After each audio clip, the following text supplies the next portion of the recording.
Pledge of Allegiance by Assistant Chief Angel Rivera, followed by Pastor Abraham Rivera from the La Purity Life Center Church. If we could all stand up. Your hands to your heart, right? I pledge allegiance To the flag of the United States of America and to the republic for which it stands, one nation, under God, indivisible, with liberty and justice for all.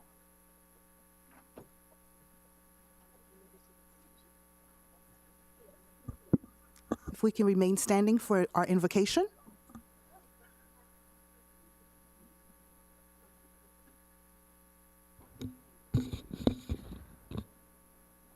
Almighty and eternal God, source of all wisdom, justice, and peace, we gather before you today with grateful heart. We thank you for the men and women who serve and protect our community, for their courage, their compassion, and their commitment to the common good. Lord, we ask you to bless this gathering, to fill our hearts with unity and respect, and to guide our minds with wisdom and understanding. May every word spoken and every decision made reflect your divine light and love.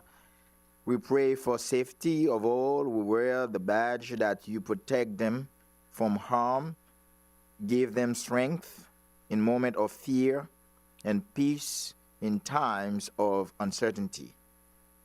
Bless also the families who support them and the citizens they serve. Help us all to work together as one community where justice is rooted in mercy and peace flows from mutual respect. May your presence, O Lord, inspire us to act justly, love tenderly, and work humbly with you today and always. Amen. Amen. Please be seated.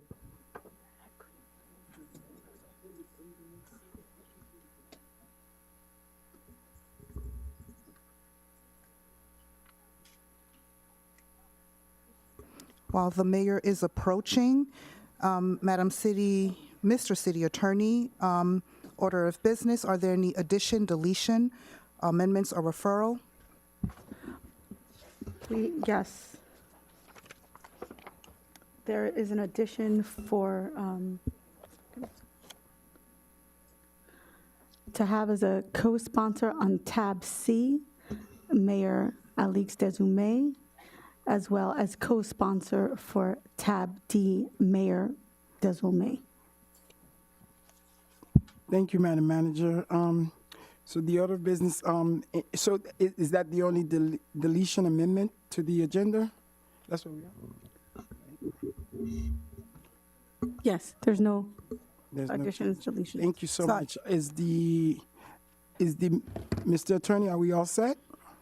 Yes, Mayor. The agenda is set. You may proceed. Mayor, as of 7:13 p.m., Vice Mayor Timothy is present. Well, hello. Here. Yes, the Fish to Teach Business Summit. Fresh from the teeth to business Yes, summit. yes. Thank you. It was an amazing event. We'll talk about it later. Thank you. So we'll have special presentation, and we're going to have our swearing in ceremony about the North Miami Youth Council, and proclamation will be presented to the Hispanic Affairs Committee in honor of Spanish Heritage Month. And I must say, one of my good friend, my dear friend, oh my God, my sister, the former mayor of the village of El Portal, and you know, supposed to be calling me for dinner or something. Please stand up.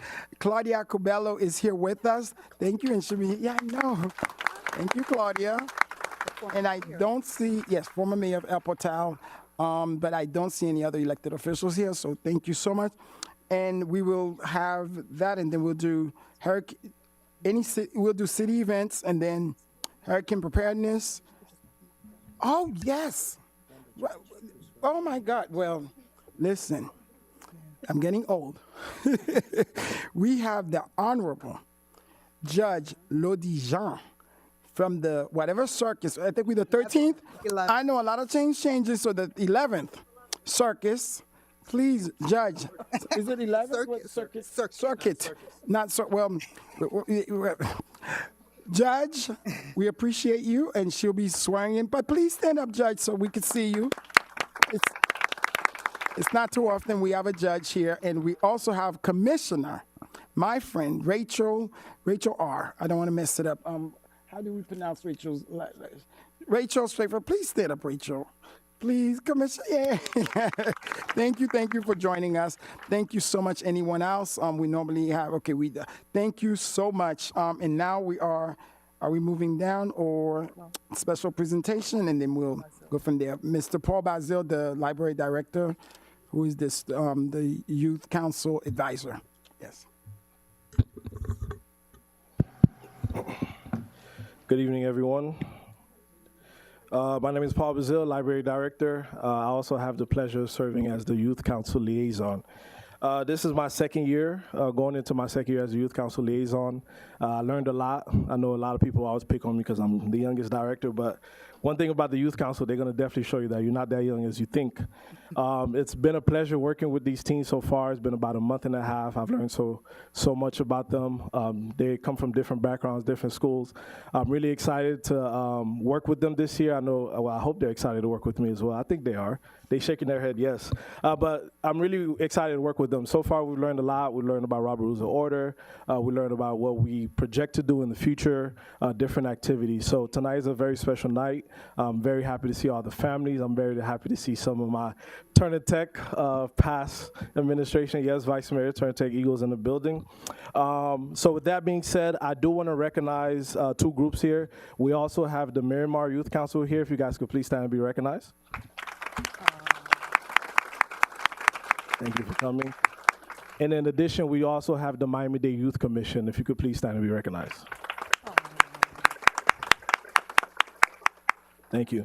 With that being said, I'll now like to call up Councilwoman Estimate Irvin for a few remarks.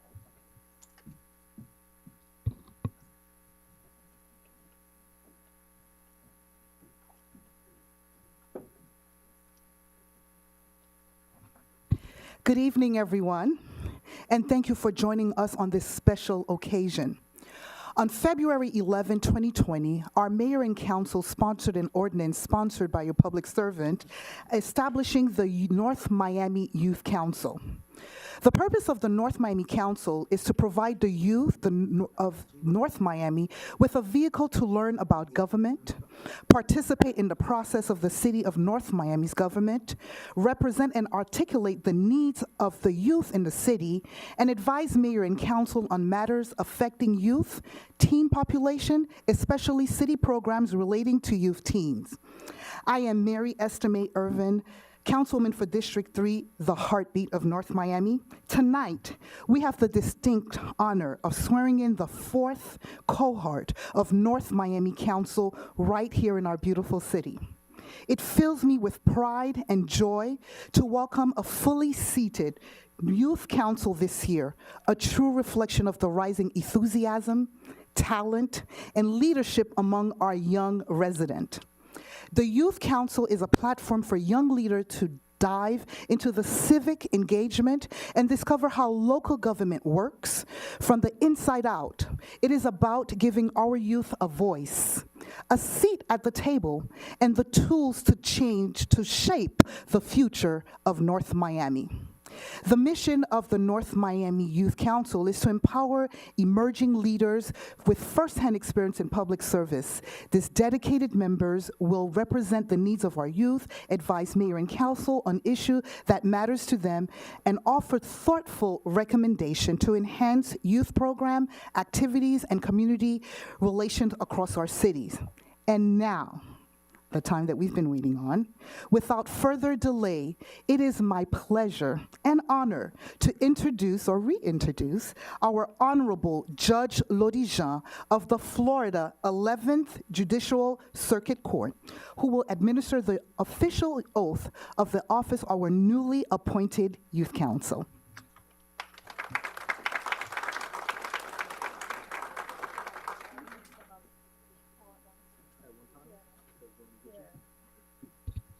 Thank you so much for the invitation. Thank you, Councilwoman, and also to Paul.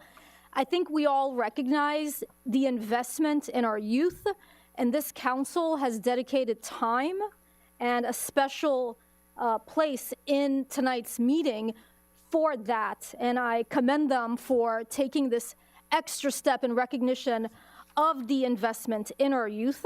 So I think we're all nicely squeezed in, right? If we can raise our right hand. I state your name. A resident of the state of Florida. And of the United States of America. And of the city of North Miami. Do solemnly swear that I will support the Constitution of the United States and of the state of Florida, observe the provisions of the Charter and ordinances of the city of North Miami, and will faithfully perform the duties of the Youth Council. So help me God. Congratulations.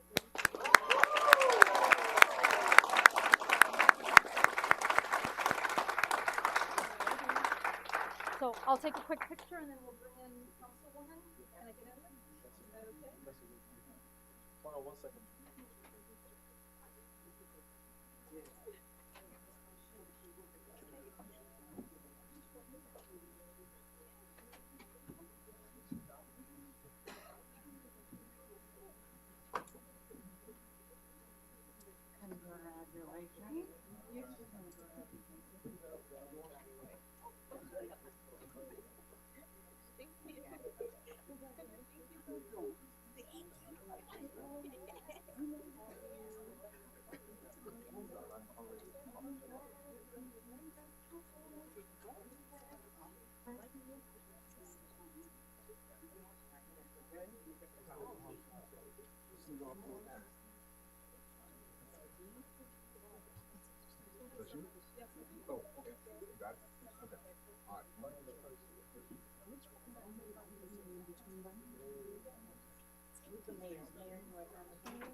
Is there a city manager?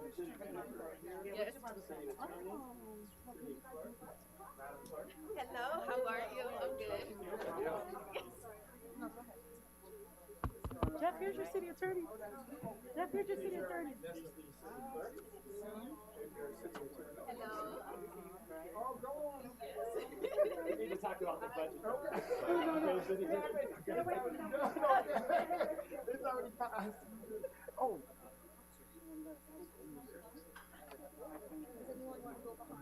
They're gonna go. Great. We were getting out of the picture. We get in the picture. They made us get in the picture. Or get out of the picture. Yeah, I know. But here, you go here.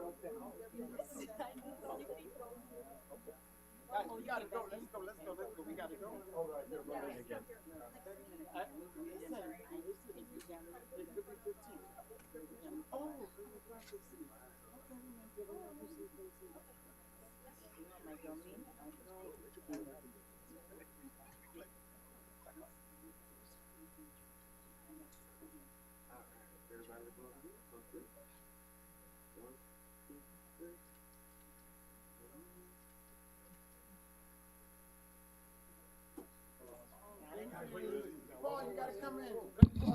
Wait, hold on 1 second, man. I'll come in. I do want to bring up someone very special up here. His name is Matt Puliga, founder of Mark 43, if you want to say a few words.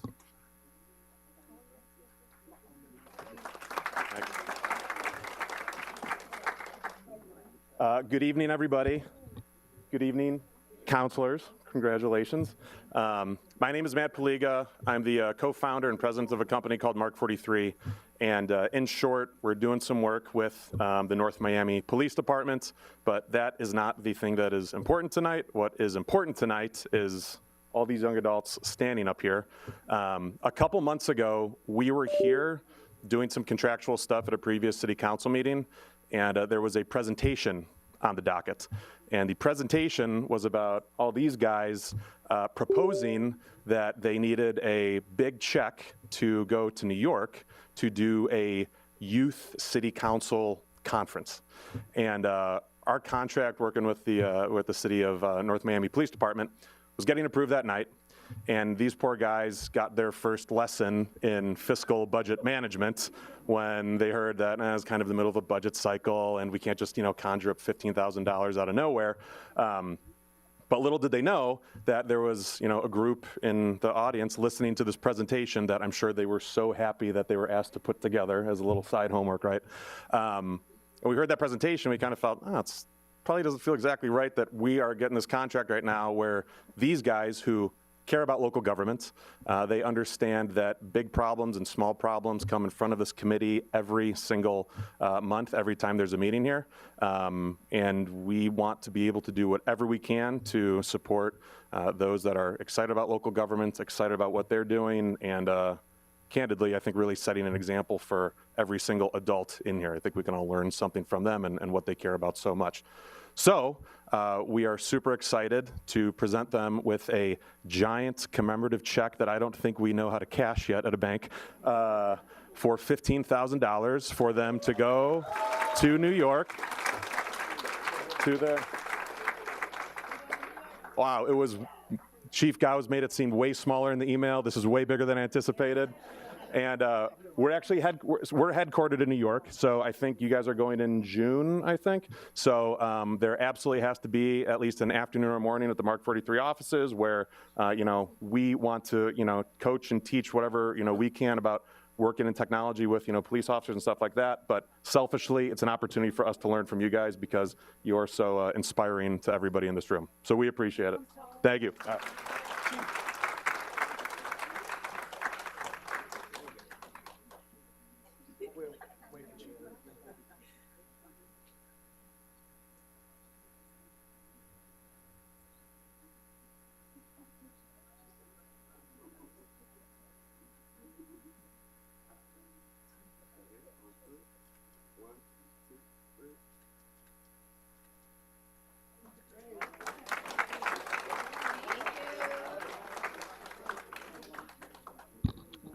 Mark 43, on behalf of the Youth Council, I want to express how appreciative we are of your donation to the Youth Council. We really appreciate it. Thank you so much.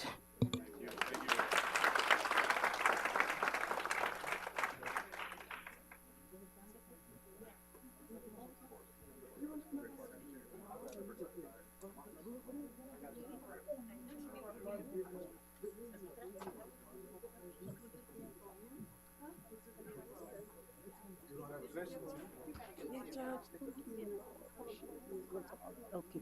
No, I didn't ask you, but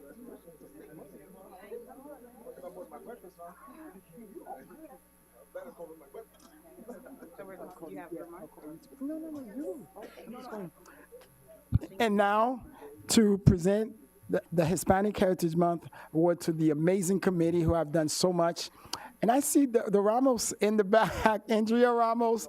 Hi, thank you for coming. And we're gonna ask, we'll wait. Yes, thank you, thank you, thank you, thank you. Yes, and we're gonna ask Vice Mayor Cassandra Timothy, who oversees the Hispanic Heritage Month, to please come forward with a proclamation presented to the Hispanic Chamber. Cassandra, please. Thank you, Mayor. And if you were not at La Gran Fiesta this past Saturday, you missed out. Oh, it was. But after the rain, we had a very great time. We were able to honor Ernie Ramos with his own proclamation in the city of North Miami. Thank you, Ernie, for all that you do, and to shout you out again. And your lovely wife, who has worked very hard in our city as well. But tonight we have the honor of honoring the Miami-Dade Hispanic Advisory Advisory Board in honor of Hispanic Heritage Month here in the city of North Miami. And the Hispanic Heritage Month is an opportunity to honor the shared histories, artistic expressions, civic contributions, and resilience of the Hispanic Americans, particularly as leadership continues to shape the economic vitality and educational success and cultural vibrancy of our city. The Miami-Dade County Hispanic Affairs Advisory Board, a vital county-wide body under the Office of Community Advocacy, works year-round to uplift the voices of Hispanic residents through public policy, through public advocacy, cultural celebrations, and efforts to ensure equity and civic participation. And therefore, Alex Desome, Mayor of the City of North Miami, along with myself, Vice Mayor Cassandra Timothy, Councilwoman Mary Estime Irvin, Councilman Pierre Franz Charles, and Councilman Kevin A. Burns, do by here proclaim September 15th through October 15th as Hispanic Heritage Month in the City of North Miami as we honor the Miami-Dade County Hispanic Advisory Board here in our City of North Miami.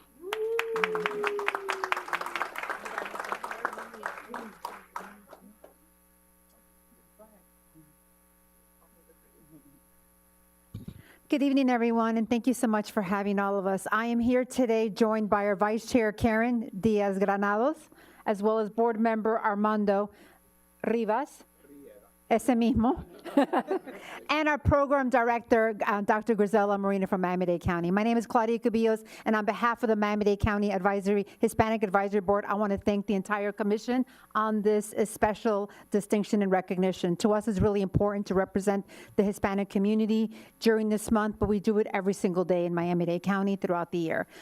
We had an amazing month led by Dr. Marino and the entire board. We kicked it off at the Stephen B. Clark Center. This is about our 14th or 15th proclamation that we have received this month.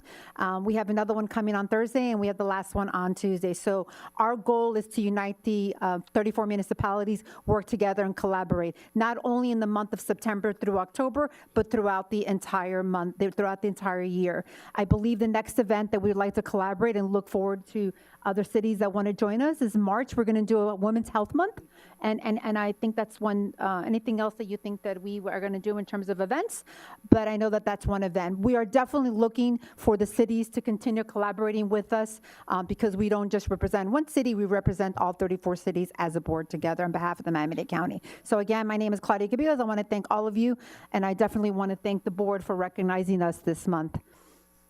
And I also want to take the opportunity to let everyone know that if you know foreign nationals who are doctors or they're professionals in their own country, as of January, we're going to start working on helping those people revalidate their degrees over here. So I'm leaving my cards wherever they tell me to leave them, so you can reach out and we can put you in contact with our board so we can help through the process.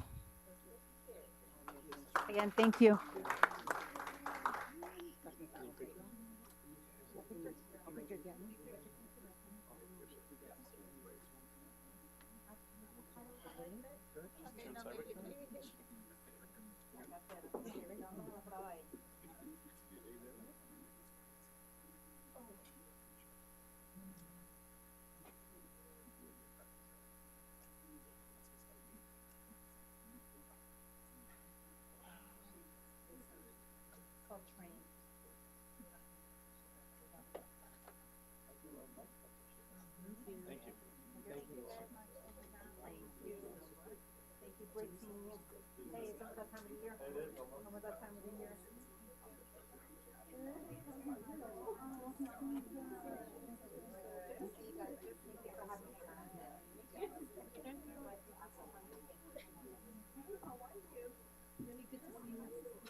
Thank you so much, City Events. So, hey, how you doing? What's it? City event. Can you try to make it quick? I'll do my best. I'll do my best. They gave me a mandate. They said 8 o'clock to see, so I'll choose for 8:15. Go ahead, I'm sorry. Good evening, Mayor, Council, staff, North Miami neighbors, and guests. My name is Beverly Graham, and I am presenting on the following announcements on behalf of the City of North Miami. Attention North Miami homeowners, registration is now open for the owner-occupied rehabilitation program. Apply until October 31st to receive up to $60,000 in home repairs for safety, energy efficiency, or ADA improvements. For more information, visit www.northmiamifl.gov/OOR or contact the North Miami Housing and Social Services Department at 305-893-6511, extension 20,000. Students, get ready to succeed. Councilman Pierre Franz Charles hosts D4 Smart Tutoring every Tuesday, Wednesday, and Thursday from 4 p.m. to 7 p.m. at the Sunkist Grove Community Center. For details and registration, please contact 786-543-3014.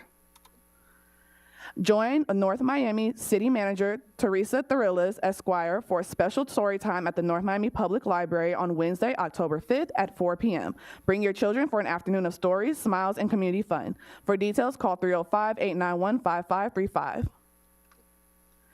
Heads up, North Miami, high tides periods are October 5th through the 12th, October 19th through the 23rd, and November 3rd through the 9th, and December 4th through the 5th. Expect possible flooding near Northeast 125th and 15th Ave, Northeast 124th and Keystone, and Northeast 135th East on Biscayne. Don't drive through flood water. Report any standing water at 2-305-895-9878.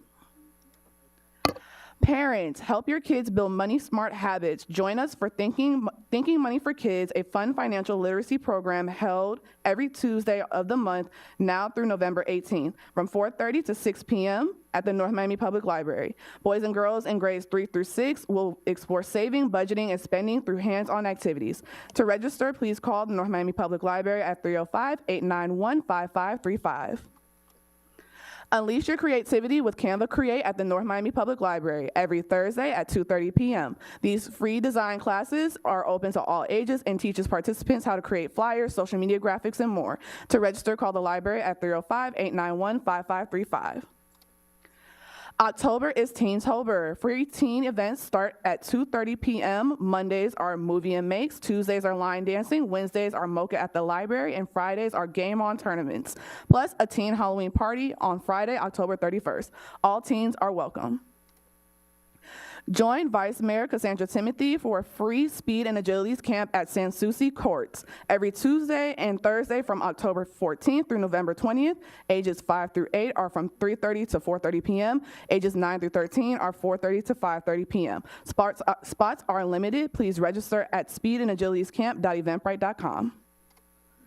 The North Miami Police Department and Super Friends present Silence Conceals Violence. Let's talk about it on Thursday, October 16th, 10 a.m. to 12 p.m. at the Scott Galvin Community Center. This event is free and open to the public. Seats are limited. Please RSVP at 2025 NMPD domawareness.eventbrite.com. Info is at 305-891-0294.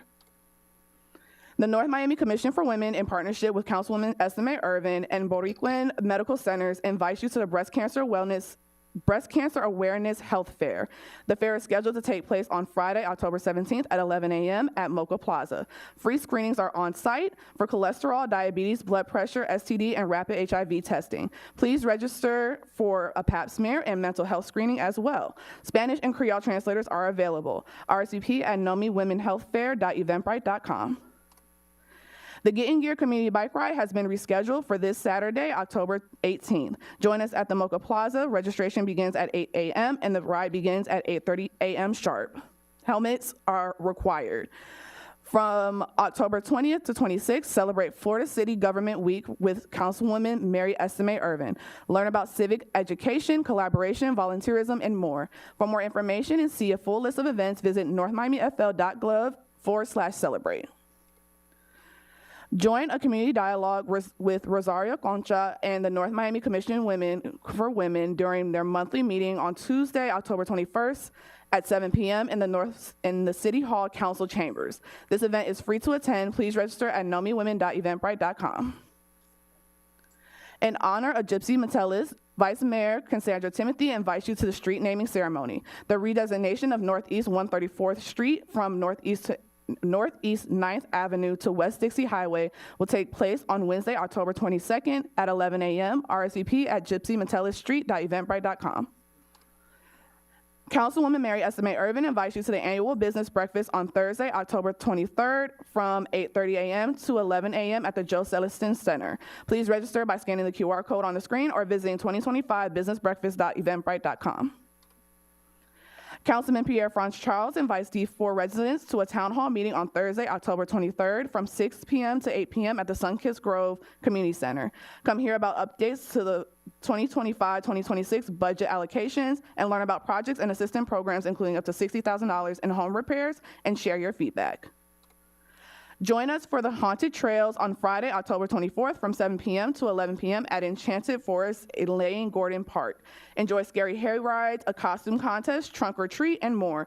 Gates close at 10 p.m. and no pets are allowed. Tickets are $7 for a single or $28 for a 5-ticket family packet. Purchase at 2025nomitrails.eventbrite.com. Councilman Pierre France Charles, in collaboration with the State Representative Wallace Aristide, District 107, Aristide. Thank you for the correction, Aristide. Apologies, Mr. Wallace. District 107 will host a drive-through food distribution on Saturday, October 25th from 9 a.m. to 11 a.m. at the Sunkist Grove Community Center. This event is first come, first served. Councilman Kevin A. Burns, in collaboration with the ACNA and Urban Paradise Guild, presents Protect the Preserve from Spooky Road Reapers on Saturday, October 25th from 11 a.m. to 2 p.m. at the Arch Creek East Preserve. Enjoy pumpkin decorating, a costume contest, food catered by Burgers and Shakes, and much more. Having trouble with your utility bill? Join the City of North Miami's Utility Billing Workshop, a roadmap to a healthy utility bill. Here is your chance to work with the City of North Miami to bring resolution to issues concerning your utility bill. Credit and debit cards, personal checks, and money orders are accepted. No cash will be accepted on site. The next 2 workshops will be held on Wednesday, October 29th from 6 to 8 p.m. at the Griffin Community Center and Thursday, October 30th from 6 to 8 p.m. at the Joe Celestin Community Center. Celebrate with your neighbors at the District 4 Halloween party on October 31st, that's a Friday, from 6 p.m. to 8 p.m. at the Sunkist Grove Community Center. Enjoy free food, music, games, and a bounce house, presented in collaboration with the Sunkist Grove Homeowners Association. The City of North Miami is working with 300 Engineering Group and the Adora Group Incorporated to study the flow of wastewater throughout the city's sewer system. Crews will analyze overnight wastewater flows and expect to complete this work on November 21st. Inspections will take place Sunday through Thursday evenings between 11 p.m. to 6 a.m. Crews will be assessing sewer lines through the sewer manholes. Therefore, no heavy machinery will be on site and minimal noise and lighting impacts are to be expected. For more information, visit www.northmiamifl.gov/publicworks. Now through Sunday, October 26th, North Miami Public Works Department is in coordination with Miami-Dade Water and Sewer Department will conduct a scheduled annual chlorine conversion. At times during this 2-week period, some customers may notice a chlorine taste or smell. This temporary condition should not cause any adverse health effects. For more information, visit www.northmiamifl.gov/publicworks. To stay up to date with NOMI news, events, programs, and service logs, go to North Miami's official website at www.northmiamifl.gov. Click Connect with NOMI on the homepage and sign up for the city's newsletters. Also follow us on Facebook and Instagram at North Miami FL. This concludes the city announcements.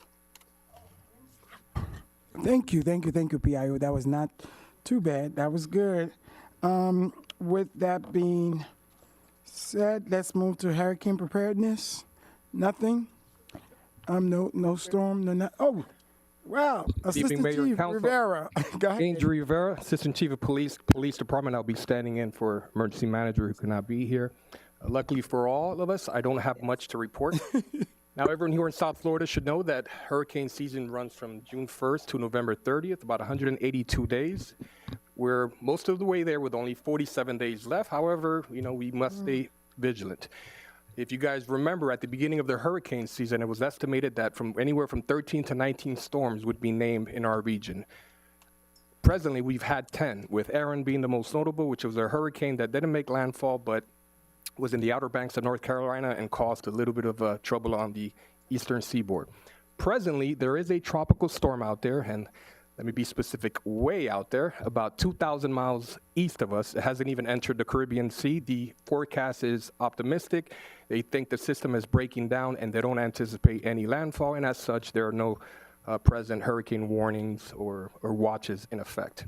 Now, with 47 days left, if you have not prepared for hurricane season, consider yourselves lucky, but go prepare now, right? Let's not wait. We live here in South Florida with weather patterns, climate changes can also, make forecasting a little bit difficult. And again, just because a hurricane doesn't make landfall, it doesn't mean that our city is not affected by heavy rainfall or rising floods and things of that sort.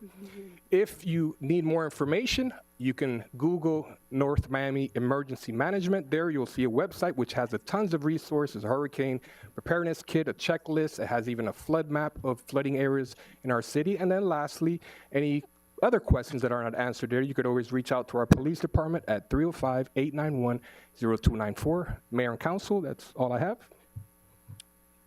Chief, Assistant Chief, nothing else? That's it? That's it. You sure? We have no crimes, right? Low. Amen. There we go. That's all. Thank you so much.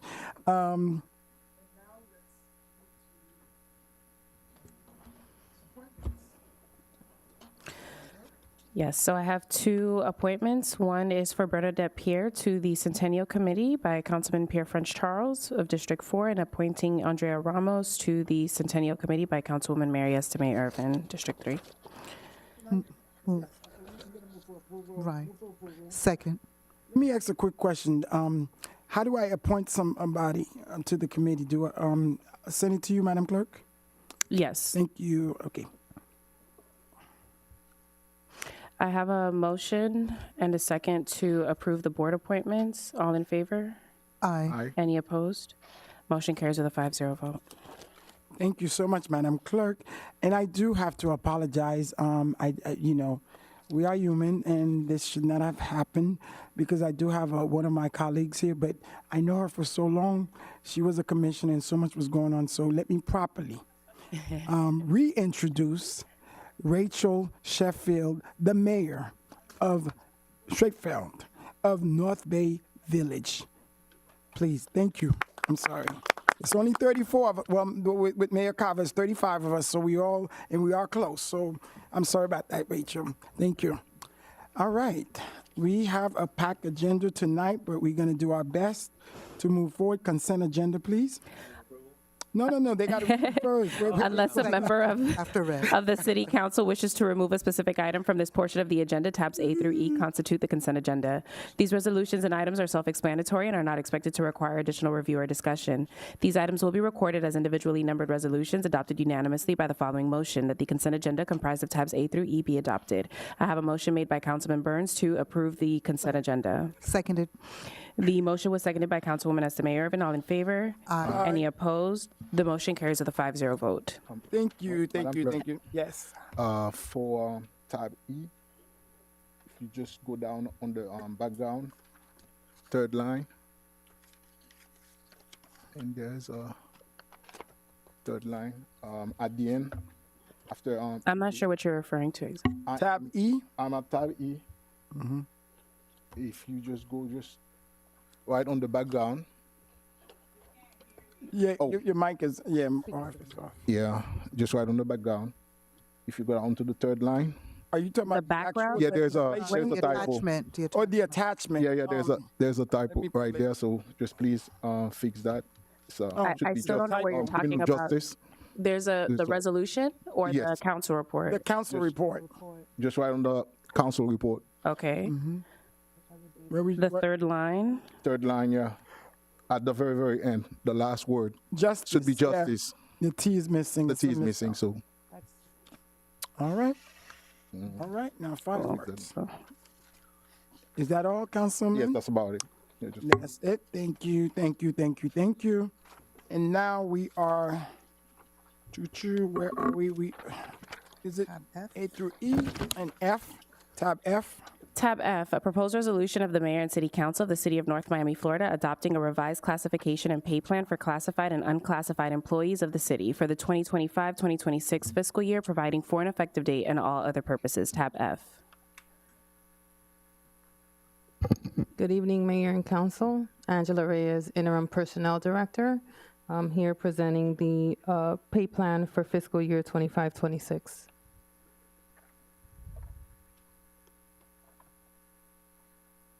Move for approval. Yes. Oh, no, but we're waiting. We already called you, recognize the CFO. Go ahead. You have a presentation? We don't have a presentation. You have Oh, a package well, I was before waiting you for the on the, presentation. it's attached to the council report with the backup, And was it- presenting all of our changes for the fiscal year 25. Got it, and it was published with the actual agenda. Okay, thank you so much. Let's move the item. Move for approval. Public Any hearing. question? Yes, we'll do that, and then we open up to public hearing. The changes are in blue? The changes are in blue, and you'll see a strikeout with any saw that. changes or removal. So there's some names that are being corrected. I know there are department changes and so Let me forth. ask you. Yes. Okay, like with finance and so forth. Okay. Yes. Never mind. And procurement. Okay. It's a lot of changes, so please, the public, just look at it. So it's, I think it's been moved, it's been. Who seconded? I think. Blue is the new. Who seconded? A second. Okay. No, I'm sorry. Blue is added and strikeout is the ones that you guys striked out, correct? Correct. Okay, just want to. And this is the plan that, according to the budget that we just passed. Yes, this supports the budget we just passed. Okay, does this support what we talked about in my office? So all that is in here? All the changes that were discussed are in the pay plan. All right, let's go. Motion made by Councilwoman Public hearing is open. I see Mr. Estrada. Oh, yes. Alberto. Miss Guzman, how you doing? Is that Virginia Gilmore? How are you? All in pink. What's in yellow? Good evening. Good Veronica evening. Guzman, 540 Northwest 127th Street. I reviewed this, and I was going by what these added departments were and the eliminated ones were, and the eliminated totals $943,000, while the adjustments or the added amounts comes out to $2.8 million.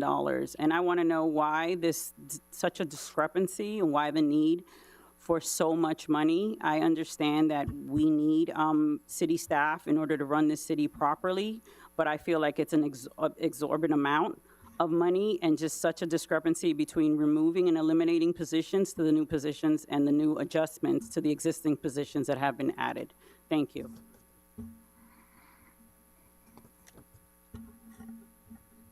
Okay, thank you so much. Public hearing is open. Public hearing is open on the item. Public hearing is closed. Madam Manager or Angela, just real quick, regarding, that's a quick overview, and then we'll vote on the item based on what she said. Madam Manager? You want him to answer what she said? Yes. You want me to ask? She said why the discrepancy. So she said there was 900, So on the pay plan, it's only by ranges, and these are just positions. So if there's a position that seems to be necessary, then we may add, or if there's a position that hasn't been used or the vacancy or hasn't been in there, that's how it gets removed. But it's not really based on the amount at all. So this is just a range of saying what they could get paid, the minimum and the maximum. Okay. So at that point, there's no reduction in monies or increase in monies other than what has been published in the budget. Got it. So it's not This a is no new discrepancy, money. because when she used the word discrepancy, we just wanted to correct that. And so it wouldn't equal to whatever was taken out. It was just the. No, there's no equaling. It's That's just, what- okay, I right. think that's It's what- just the position. There's that's what I no wanted to money equaling specifically in the budget. Any of those things are happen in the budget. That's what I thought. No, I And just then we read it. also adopted a pay plan, correct? Yeah, that's the That- pay plan this is adopting. the pay Right, plan that goes we along with the adopted. positions that were in the Nothing budget. new that we haven't seen thank before. you. Okay, thank you. Vice Mayor, you good? I'm good. Okay, perfect. Thank you, Madam CFO. Madam Clerk? Motion made by Councilman Mayorvin to approve the item at tab F, and motion was seconded by Councilman Charles. All in favor? Aye. Any opposed? Item passes with a 5-0 vote. Tab G, Tab G, a proposed resolution of the Mayor and City Council of the City of North Miami, Florida, ratifying the submittal of a grant application and authorizing the city manager and city attorney to negotiate and execute an innovative finance and asset concession grant program cooperative agreement between the City of North Miami and the United States Department of Transportation, USDOT, to accept a Build America Bureau grant in the amount of $1,750,000 in support of the Downtown Redevelopment Public-Private Partnership P3 project, providing for an effective date and all other purposes. Tab G. Thank you. Before we open it for public hearing, I don't know if there's a brief presentation on this. It's self-explanatory. Mr. Stroud, I think we're good. The manager, thank you, Mr. Stroud, I thank you for this item. We're good. So public hearing will be open on the item. Madam Manager, do you want to add anything? It's basically we're accepting a thing, right? We're accepting a grant from FDOT. All I'm gonna say, just be careful and do all that due diligence from the U.S. in terms of that. Thank you. Sorry, USDOT. Yes, from the U.S. Department of Transportation. So we're happy. We're getting a little something. Thank you. Public hearing is open on the item. There shouldn't be anybody. Public hearing is closed. Move for approval. Second, just have a question. We're ratifying this, right? So were there any grantees? No, we are grantees. So we're ratifying. So it was accepted. So it was applied for and accepted. We're ratifying that today. We're ratifying that today. Yes. The acceptance of the money. The acceptance of the grant. So we have been awarded the grant. We've been awarded. We've been right? awarded the Has grant. any of the funding been used, is what I'm asking. No, because we were awarded the grant. Yes. They don't have money yet, right? I don't think that. No. I know. Is there any match requirement for this grant? There is a match requirement, and that was budgeted. The 750 was budgeted for the match requirement. And I just wanted to express part of the reason why we were qualified for it is because of our location to a TOD district. Right. Oh, the And I think I transportation. get a little bit of credit in terms of the TPO. No, that's not the TPO yet. No, that's not that TPO. Not yet. But we do have a meeting coming up with a TPO. No, but Okay. they overall the transportation for the county. But this is from USDOT. Okay, that's even more scary, but we happy. All right. We have it today. Yeah, I know. Already. Thank you. Public hearing is closed. Madam Clerk. Motion made by Councilman Charles to approve Tab G, seconded by Councilwoman Estime Irvin. All in favor? Aye. Any opposed? Item passes with a 5-0 vote. Thank you.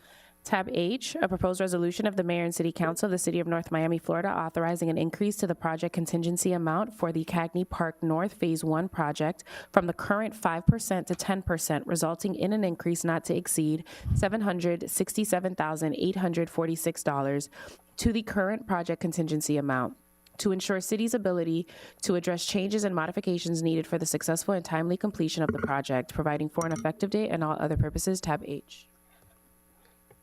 Yes, Madam Manager, my mic is on. I do need some explanation for this, and the concern that I have, because as we all know, we support the project, but it's my understanding it was some. So there were some issues in Yes, so there was originally budgeted 17.5 million. At some point when they were doing the design, they put out the design without it being permitted. And so that's what the contractor actually bid on. And then the plans were permitted, which made changes. So there was an understanding that there would be changes in the contract in the amount. So at the time when they finalized and got into construction.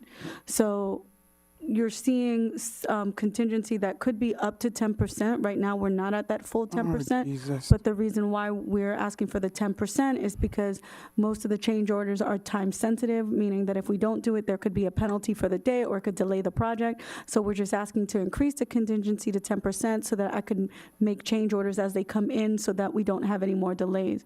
As you know, delays cost us money as well, not just the changes. But there were some adjustments in some of the design before it went into construction. So this is before the construction docs going out for bid, you're saying? So when the construction documents went out for bid, they went on based on unpermitted design, right? And permit fees from the county or from us?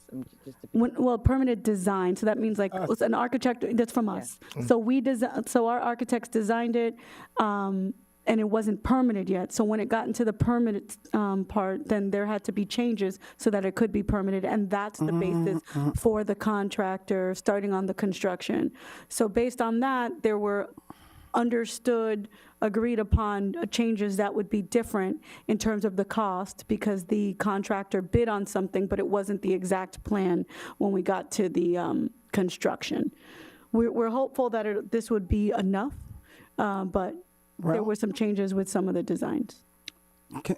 You want to go take a, because I have some questions. Yeah, and where are the funding? Were these contingencies budgeted?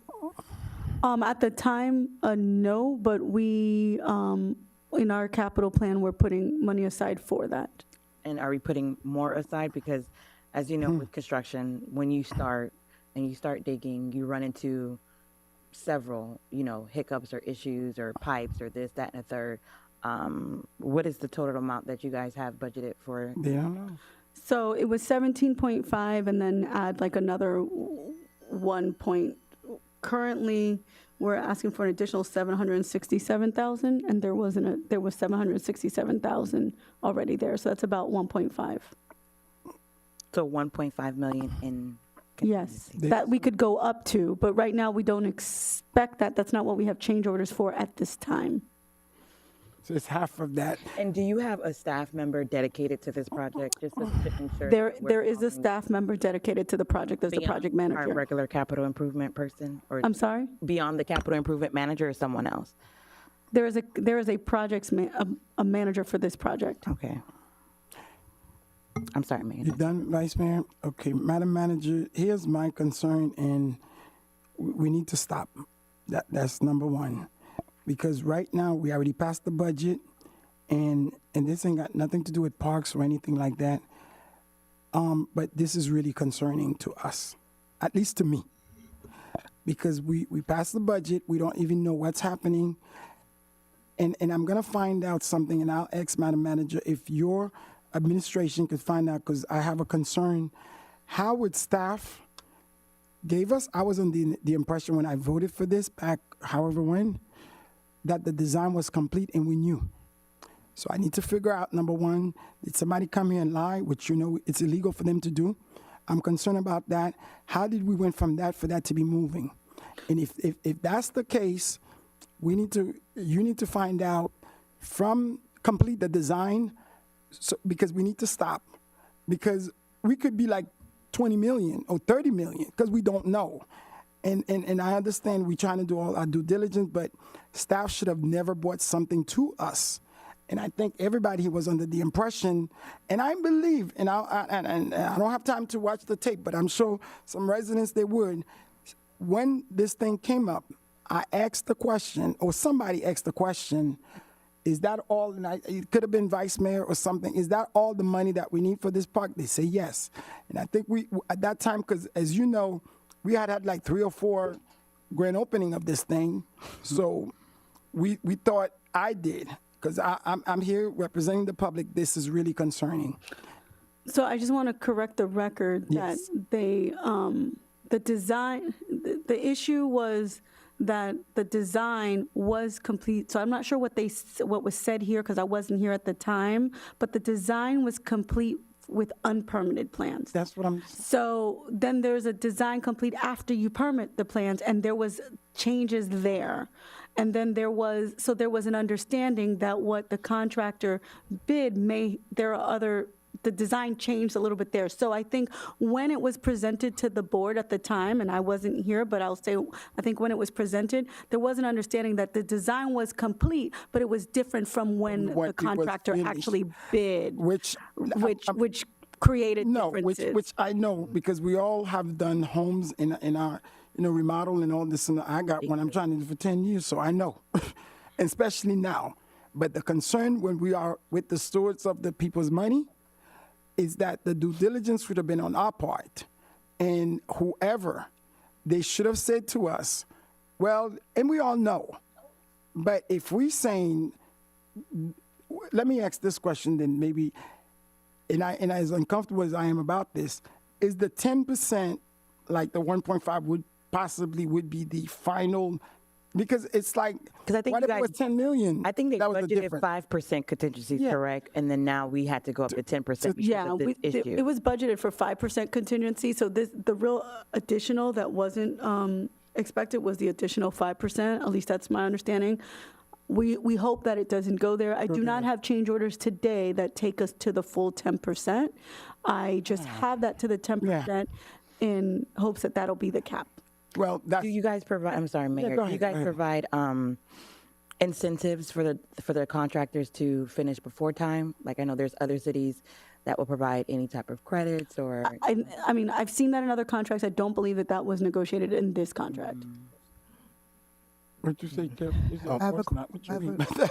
I have a question, Mr. Yes, Reed. go ahead. Yeah. Is it uncommon that even when a design is permitted that there are change orders? Is that uncommon? No, change orders are not uncommon. It's just, usually the contingency, the original contingency will hold that up. And there's been times where there's projects where there's a 10% contingency.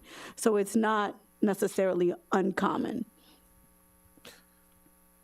No, I have a quick question. I know you will not have the answer because you were not there when we passed this resolution for the park. But my question is that, is it common that we do this kind of activity so we don't have the complete design and then we just move on with the bid process and then now we're into that mess?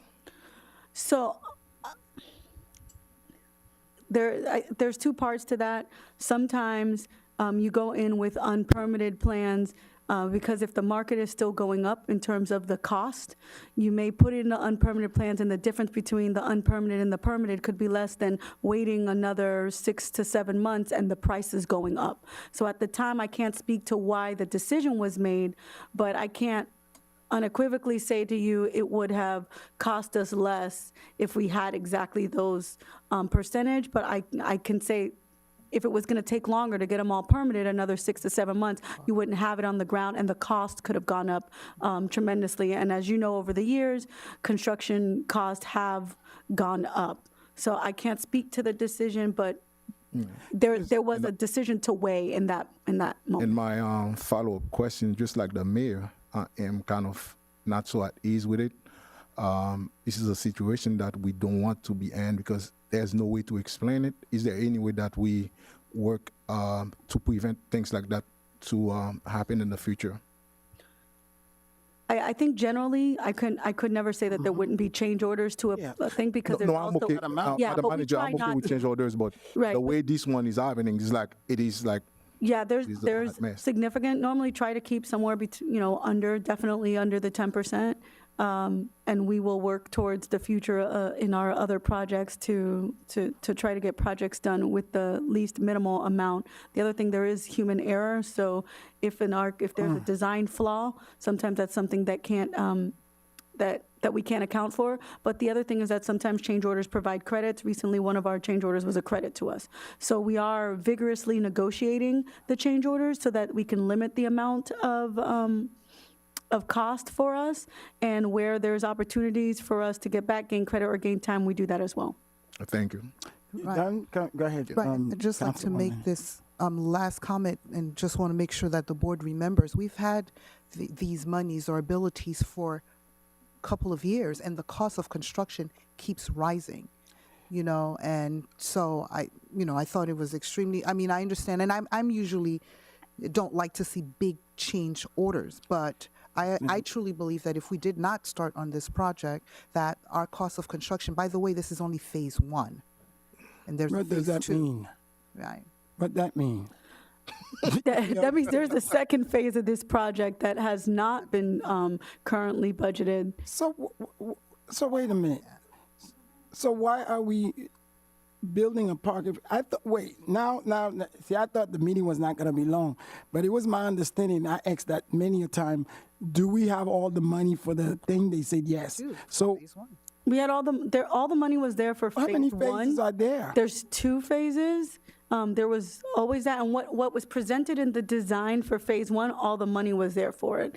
And I will say that a few years back, which was almost 5 years ago, the cost was, we were talking about a $12 million cost, and then over the time, we had to go ask for more money and get additional money, and construction costs brought that number to 17.5 for Phase 1. Madam Manager, the only thing I'm gonna say, and we'll move forward with this is fine, but if we take a poll right now, I do not think the people of District 4 in any district would give a blank about whatever that we are talking about. This is their money. And this is, I'm concerned, we're gonna pass this, but we gotta figure out what we do. But I beg to differ, Mr. excuse me, Vice Councilwoman, let me finish and I'll please let you finish. We gotta make sure that, because we may not have in Phase 2. And we know what's happening out there, but please, I would, when we meet again, during our briefing, to work with the people that you need to work with, to at least give me an estimation of how much it may cost us, because it's not one district, it's everybody, and we all have to vote for it, and we got to make sure, what are we going to do? Because I will tell you this, if I knew all of the details that I'm knowing now, I would have possibly, whoever residents supported, I would have had a meeting with them, and because this is not, we need to figure out, we got to be, because if not, we're going to start looking at the Centennial money to kind of do some of these things, because we need to stop. So that's all I'm going to say on that one. Madam Commissioner, you have the floor. Thank you. I'd like to say that actually, I'm very happy that this project is on its way. Unfortunately, it is the change order that we have.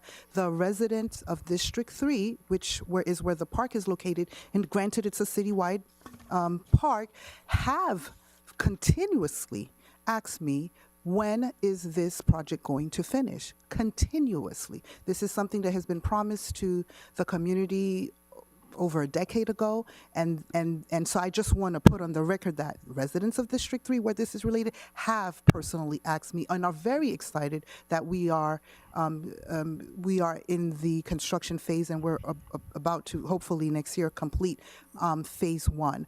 I understand, mistakes have been made. Apparently, we're fixing them, but I just want to put on the record that the residents of District 3 have asked me to champion this. I understand, but let me say this, and we're not gonna, if I ask my colleagues, if we could not belay the point and move on after this, we'll do what we do. But let me say this, I don't care who's the resident, because they are my residents too.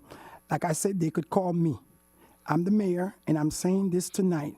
If you went to them and say, just like we want a water plant, yes, they want nicer free things, we all do, but they don't know it's that amount of money that's going on, because guess what? They call me too. In fact, they call me too much. I say, I need to start calling your council people. And they do, but I enjoy it. I don't mind, but they know. They say, Mayor, and I got District 1, I got District 2, and I channel it to the different commissioners. They don't know that they may ask, and I do too, because we all were asking, like, when is this thing going on? Because I went to 3 whatever they call it, ribbon cutting. So we all anxious, but what I'm saying is, we want the park. It's our park. But at the same time, we can't go bankrupt trying to do it if we don't know. So what we're saying is good governance. We need to make sure how much it's going to be. And then you go back and tell them, the people that you talk to, because I have a list of them, are you okay with this amount of that? Because this is your money. And you will see.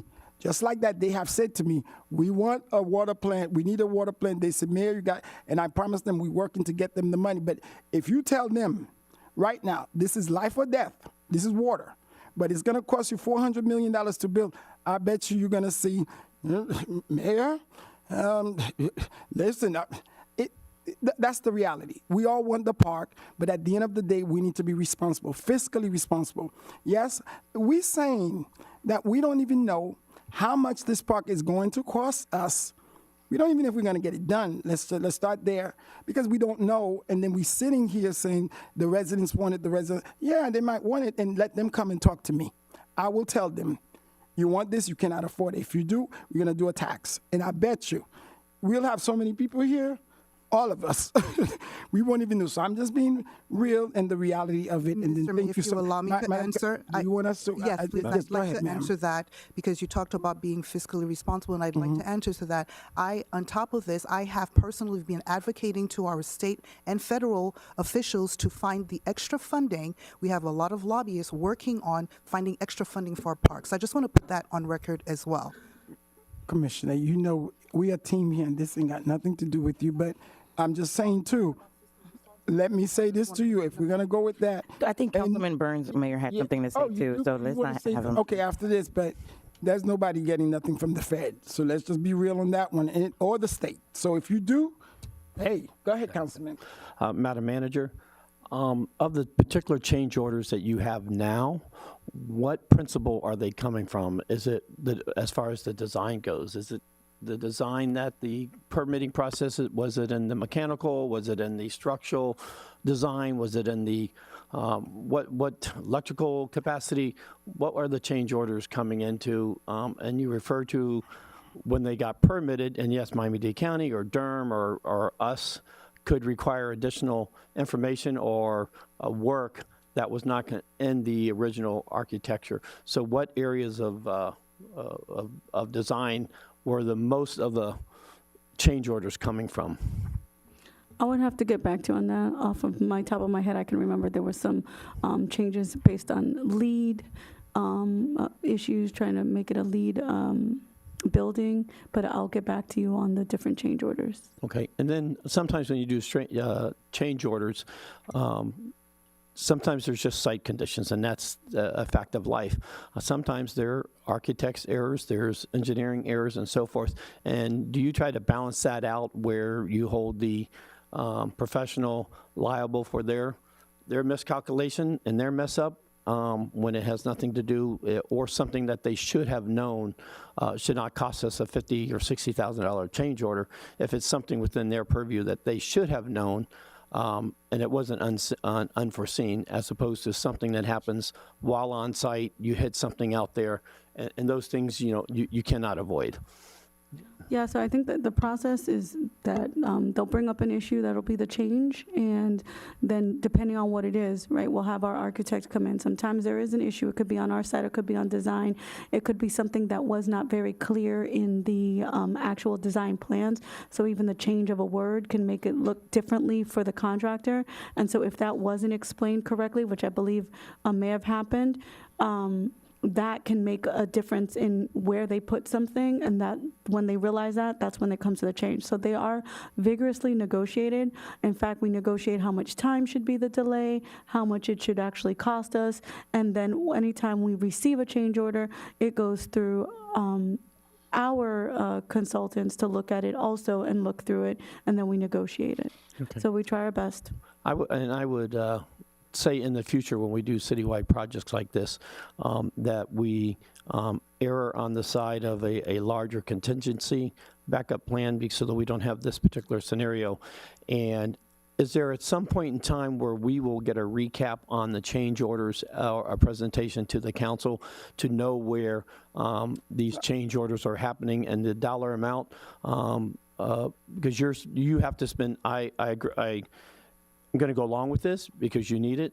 Time is money, and a day or 2 days, 3 days delay on a site between getting a pour and not getting one, you can't wait for that. So I understand that, but we need to be brought back up to date. Oh, by the way, I'm at $600,000 in change orders because of X, Y, Z.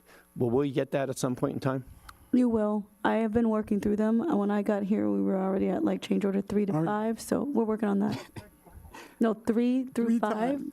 So, and that's when we realized, hey, we're getting over some of the contingency. I had to bring this because we actually have an important change order that's waiting on this in order for us to do that and not have a delay. Okay. And we will complete this project no matter what. We'll get it done one way or another with all the support of each council member and all the efforts that everybody's going to put into it. Commissioner Burns. Yeah, it's going to happen. But Madam Manager, one of the biggest questions I get out there, and especially from you Pioneer alumni, and I know it took a Red Raider to get the new schools built, but there's a lot of time capsules that are on that construction site, and people are asking if the contractors have found any time capsules yet out there, or if they even know what to look for, because from the Pioneers alumni that have told me, they think there's anywhere from 35 to 45 time capsules that were buried out there at some point in time. So if they come across these big, funny-looking cylinders, they don't need to call the bomb squad. They're probably a centennial or yearly time capsule recognizing each graduating year, and that was just to lighten up the mood here a little bit. But if they do come across it, I'm sure those graduating years would appreciate it. All right, I'm a pioneer. Thank you so much, Madam Clerk. Was it open for public hearing? Oh, I'm sorry. Public hearing is. Oh, I think we did, right? Didn't we? I think that's sure, but open. Okay, public hearing is open. Public hearing is closed. Move for approval. Second. I have a motion made by Councilman Charles to approve the item at tab H, seconded by Councilwoman Estimé Irvin. All in favor? Aye. Any opposed? Item passes with a 5-0 vote. Thank you. Thank you so much. And Madam Manager, please work on, at least with me, on an estimation, because you don't know in how many phases. Is it one? Is it, well, I know it's more than one, so is it two? Is it three? And how much? You saying, so we're going to take your money and then we're going to do that, and then you don't come in with no crease stone or anything, because you're giving it, we're going to get it done. So just so you know, like the phase one is still a complete project, right? Like with the pool and everything. Phase Just two no with some water. additional. Oh. So yeah, so What do you mean no water? I'm just In the kidding. pool, okay. So it's what? So okay. So we'll have something complete. For yes, you'll have something complete that the okay. community can enjoy as phase one. Okay. There were additionals for phase two. Well, phase two, I pray God I won't be on here. So God good. America first. So we good. North Miami first. Thank you so much. All right, tab. Where Tab I, a proposed resolution of the Mayor and City Council of the City of North Miami, Florida, authorizing the city manager and city attorney to execute an agreement for professional services between the City of North Miami and We Strategize LLC to provide the city with governmental affairs and lobbying services for a one-year term at a monthly cost not to exceed $6,670, waiving competitive bidding in accordance with Section 7-120. Parentheses capital B of the North Miami Code of Ordinances, and providing for an effective date and all other purposes. Tab I. Thank you so much. Public hearing is open on tab I. Public hearing is open on tab I. Seeing none. Public hearing is closed. Any question up here? Move for approval. Second. Motion made by Councilwoman Estimé Irvin to approve the item at tab I. The motion was seconded by Councilman Charles. All in favor? Aye. Any opposed? Item passes with a 5-0 vote. Tab J. Thank you. Tab J. A proposed resolution of the Mayor and City Council of the City of North Miami, Florida, approving the bid award to CMM Roofing, Inc. as the lowest responsive and responsible bidder to perform the North Miami Library Roof Replacement Project, further authorizing the city manager and city attorney to negotiate and execute an agreement to complete the project in an amount not to exceed $155,636.80 in accordance with the terms, conditions, and specifications contained in invitation to quote number 41-24-25, providing for an effective date and all other purposes. Tab J. Thank you so much. Before you, if you have any presentation, Mr. Estrada, the AC at Pepper Park, where are we on that? We are working on that. Okay, Yeah, Joe, Pepper. we've already bidded those out ACs for Okay, the thank Pepper Park. you. Yeah. Public hearing is open on tab J. Public hearing is open. I mean, yeah, we good. Close? I have a quick question, Mayor. The same thing that we spent like good 20 minutes talking about the technical, even though this is like a kind of nothing compared to what we're talking about for the roof of the library. But my question is that, Mr. Estrada, to the manager, would that I'm looking at, like, we had seven construction firms all together bid on here, and then we get the lowest one. Would that be the final cost, or is there a possibility for us, for them to come back again with a change order and everything? Because I'm sure they are. I see this is kind of a game that we play far more too often. Unless there's some conditions on the roof, I don't expect it. But if there are like unforeseen conditions when they deal with the roof, there could be. But we expect that this would be the not to exceed amount. And you guys budgeted contingencies, I see. Yes, that's part of the contract. And it's at 10%, not at 5. Yes. Okay. Thank you. Mr. City Attorney, I'm sorry, but can we also look into like ensuring that we maybe include that incentives like for folks who complete projects early on time or under budget?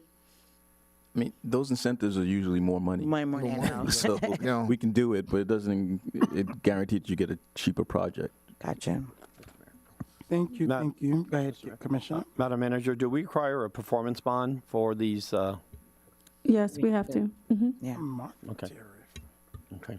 Because there's quite a difference between the lowest bidder and the highest bidder of a almost $120,000 difference.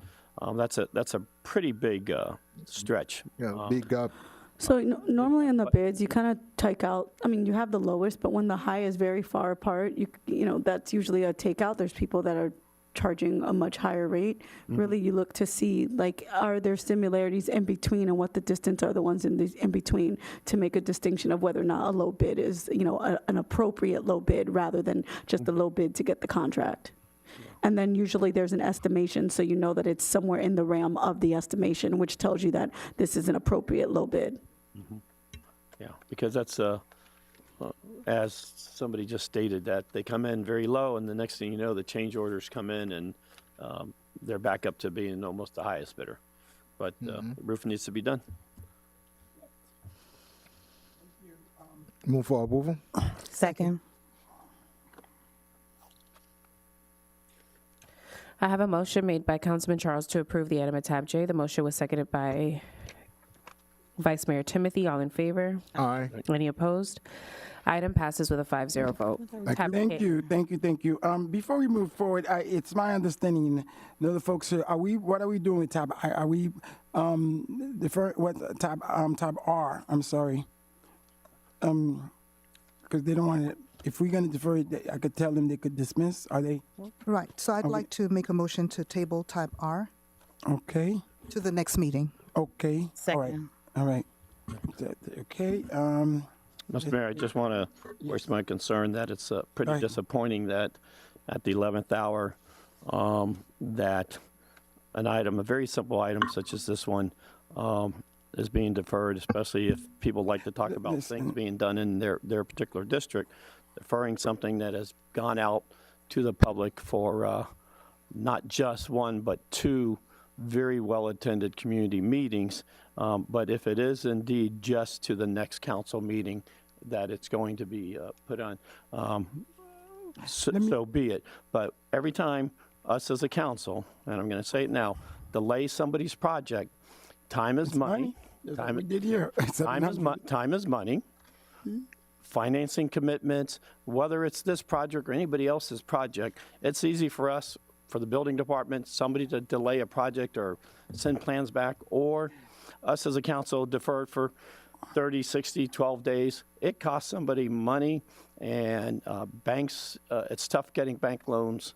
And this particular group that's in my district, I'm thrilled that somebody's finally building high-end luxury rental.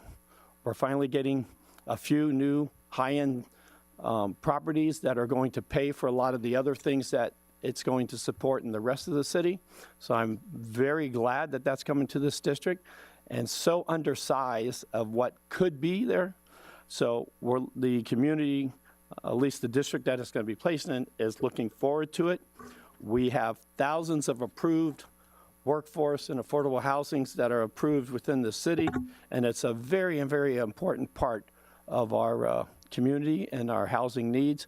But we also do have a lot of residents that are downsizing from large homes and would like to move into nice apartments or condos, and they just happen to be kind of expensive that not everybody is going to be able to afford. I know I can't, but there's a need, just like we have the need for the workforce housing and the affordable housing, we do have a need in our community for high-end luxury buildings to balance it out.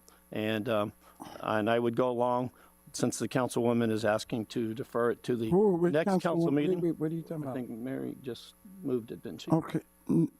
Oh, She just moved it. what? But Oh, to defer, okay.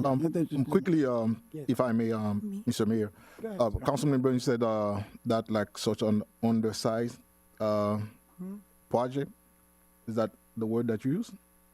Yeah. Undersized. Is that the same project that they're asking for floating bonus units? Yeah, nine units, yes. Yeah. It's a pretty simple thing compared to what living local could cause out there. Yes. So, Can I say this? What I'm going to do is I take a point of privilege. If we are going to move it, and I respect your statement, I personally, and everybody know, and I've supported my colleagues, I don't like affordable housing, but I support it because it's a need. You know, I like workforce and do what we do, and there's a lot of folks, but this is not even about that. So I don't want to get to the conversation to have any debates in terms of what we do. It's said it's moving to the next one. I want to ask the attorney, and I do agree with Kevin, with Commissioner Burns, that it's not whatever. So if we're moving it, we will do what we do. So let me ask you, Mr. Attorney, and that's it, and we'll move the item, and we'll move forward to the next item, whatever that we're doing. We'll take the vote and move. Does this item need a simple majority or super majority? This is simple majority. Okay, that's fine. Thank you. So we'll do that, and we will do, and then, you know, it'll be on the next agenda. It's my understanding, the next agenda, which will be the 28th, in terms of that. And Mayor, I know it's your item, one of the things. So I think we're good, and I don't think we need to relay because you'll be coming next week. I'm sorry for having you to come out, and I see some people there that we have to delay this. I just find out. yeah. Yeah, okay, we're gonna open it, let it be heard. I like that suggestion for Vice Mayor, and then we could table it. You could do what you do. So next week, in 2 weeks, it'll be. Councilwoman, are you okay with that? Are you Opening, okay let with it be that? heard, and then table after, so that we won't have to reopen public hearing, Okay. correct? So let's do that, and then we'll close it. We'll do what we do, and then from there, you know, we'll kind of move forward and go from where we go. Yeah. So please go ahead. Before we go, I don't think it's a good idea to air it out. I actually would like to speak to them in person to make sure. That's fine, but listen, no. No, Go ahead, all I'm go ahead, saying, the go up attorney. there. No. Okay. Wait, Okay. the attorney, hold on, the attorney. I'd actually prefer if we didn't do that, only because it's a quasi-judicial, and I'd rather not have the presentation, discussions afterwards, because remember, you still have to disclose that you're having discussions, and all that. Let's just do it at one time. And we need to stop, and I apologize again, everybody who's involved. I find out this afternoon, but, and I'm saying this to my colleagues on here, please do all your due diligence to do what you got to do. It's several times that we had delayed stuff on stuff. We could do what we do, but it's all of us that we having people coming here, and then they come, and our time is very precious. That's all I'm gonna say. We all are human beings. We may think, but we're busy. Mr. Mayor? No, Commissioner, please. I'm just saying it so that we could move along, because we're not gonna talk about it. Statements that. No. I'm talking about I'd like everybody. to- no problem. I'd like. And then we could do it at the end of the meeting, but I'm just talking now in my official capacity, and we're not gonna discuss this item. Legal counsel and the manager, they told us no, so we would not. I'm not making no statement about the project, but I'm just saying, on any other projects, I don't care what district it's in, work out our stuff. See, I'm busy, and I let people know, hey, you know, if I say I'm with you, you make sure you get the people with you, because once they're here, and I see a couple of them here, I'm changing my vote if I'm with you. If you do your job, they're not here, I'm good. So you don't even have to meet with me. You know, we meet, we do what we do. That's what I do, and I just keep it moving. Because I know I may not have the time, and I don't want to be I want to be respectful of people's time. So I will hope all of us, Vice Mayor and all the council people, do that at least. You don't have to like the person's project or don't, but they do need it, the thing, and we'll we'll do what we do. Mr. Mayor, please, Yes, I'd go like ahead, to Commissioner. speak on your statement. Yes. Again, you make, I don't know if you realize it or not, but you make statements that are extremely offensive, at least to me. How? This is not the first time, and I want to say this publicly Mm-hmm. to the we all did applicants it. looking. This is not the first time that this council has not had an opportunity to speak to someone and ask for it to be tabled. It is not personal to a district or a person or an applicant. So I'm just it came out asking that way. personally didn't come a out that time way. to I'm be able to sorry. speak about that. So when you're making statement like, oh, we shouldn't do this and we shouldn't do that, I mean, I don't want anyone to hear to think that I have anything against anybody in any district. Things have been tabled from me. Things have been tabled from you when you were in District 4. So I just want to make that clear and for the record. That's all. Because you're making statement that's making it appear to be that it is personal and it's not. So I just want to clear that on the record. Okay, if you're not, Okay, then no, but I because just put it first on of the- all, Councilwoman, I never even mentioned anybody who was the Yes, you first. did. No. You didn't mention anybody, but you made statements. That's why Exactly. I felt So that that's it's four. That's. clarified. I made a statement as. But I'm you the know- person that asking to table this. But and I you're did not making know. those statements. Nobody knew that except you. Just nobody knew. I'm just saying they just told me that today, and I never disclosed that. So I said I'm talking in general, and I apologize if you felt, but it's a general statement. And the vice mayor kind of just said to me, it's appear that's I'm very intentional. What I said. So if it came out wrong, Okay. I apologize, but before because that's not the intent here, and I think the people watching, Right. I'm I just wanna sincere make about sure that. the I'm applicants saying. are realizing that that is not my. No. To have a conversation like I do Commissioner, in any other. Commissioner, we've been on here for almost 8 years, so I do know All it's right. not about that. I'm So we'll clear saying the record. Thanks. for anyone, any projects, it's bad when I sit and I talk to the people and I knew this, and an hour before the meeting, they said, the manager, nobody told me who it was, what I did not know. It was something, so that was that, and I did not disclose. I'm just saying, whoever it is, because I know I've done it a couple of times, and we could go back in the last 10 years, how many times I do it, but I'm just saying, we're busy. If we don't have time to meet with somebody, it's on us, and I know. That's all I was saying, and I'm sorry if I said it wrong. So my intent, and I'm saying it again, we do all we got to do to just meet with everybody we need to meet with within the 2 weeks. At least, we could do an up and down vote and move forward from there. That's all. We've done it, and I acknowledge that we have done it. I'm just saying we got to try to do a little bit better, all of us, not you or anything, Vice Mayor, me, myself, and I just say what I do. So, unless it's something real bad. So that's all I'm saying. I'm not talking about this person or this, I'm just saying in general. Please, let's just be mindful if the people are coming, because it's a lot of things that we've been delaying, and then this because of that, and that's what this. So again, I'm sorry again, and we are moving forward. Thank you, Vice Mayor. Thank you, everybody who's coming, and we're moving forward. The next item. Did you? There's a motion oh, to I'm table sorry, and that a is up. second. We are- All in favor? Aye. Any opposed? Motion passes with a 5-0 vote. Thank you. Next week, in 2 weeks, we'll see. Okay. Okay. Tab K, a proposed resolution of the mayor and city council of the city of North Miami, Florida, authorizing the city manager and city attorney to negotiate and execute an amendment to the agreement between the city of North Miami and 300 Engineering Group, LLC, for additional engineering services required for the completion of the sanitary sewer evaluation survey, parentheses SSES project, third cycle phase 2 survey and report at a cost not to exceed $458,002, providing for an effective date and all other purposes. Tab K. I know they told me there was. I did ask. They did tell me there was 3 I could combine. Ooh, yes. Okay, that I know. Can K and L be taken up together? K and L, they related. 300. But we'll do it real quick. I don't think nobody. Okay, just so. Okay, and that's all. Okay, perfect. So, Madam Clerk, just read for us now. Tab L, a proposed resolution of the mayor and city council of the city of North Miami, Florida, authorizing the city manager and city attorney to negotiate and execute an amendment to the agreement between the city of North Miami and 300 Engineering Group, LLC, for additional professional engineering consulting services needed for the completion of the lead and copper rule compliance assistance project at a cost not to exceed $76,000, providing for an effective date and all other purposes. Tab L. Yes, ma'am. Public hearing are open on the 2 items. Public hearing are open for both items. Public hearing is open, I'm sorry, for both items. Move approval. Second. Well, wait, let's close it. Close public hearing, and then we move, and we got a second. Madam Clerk?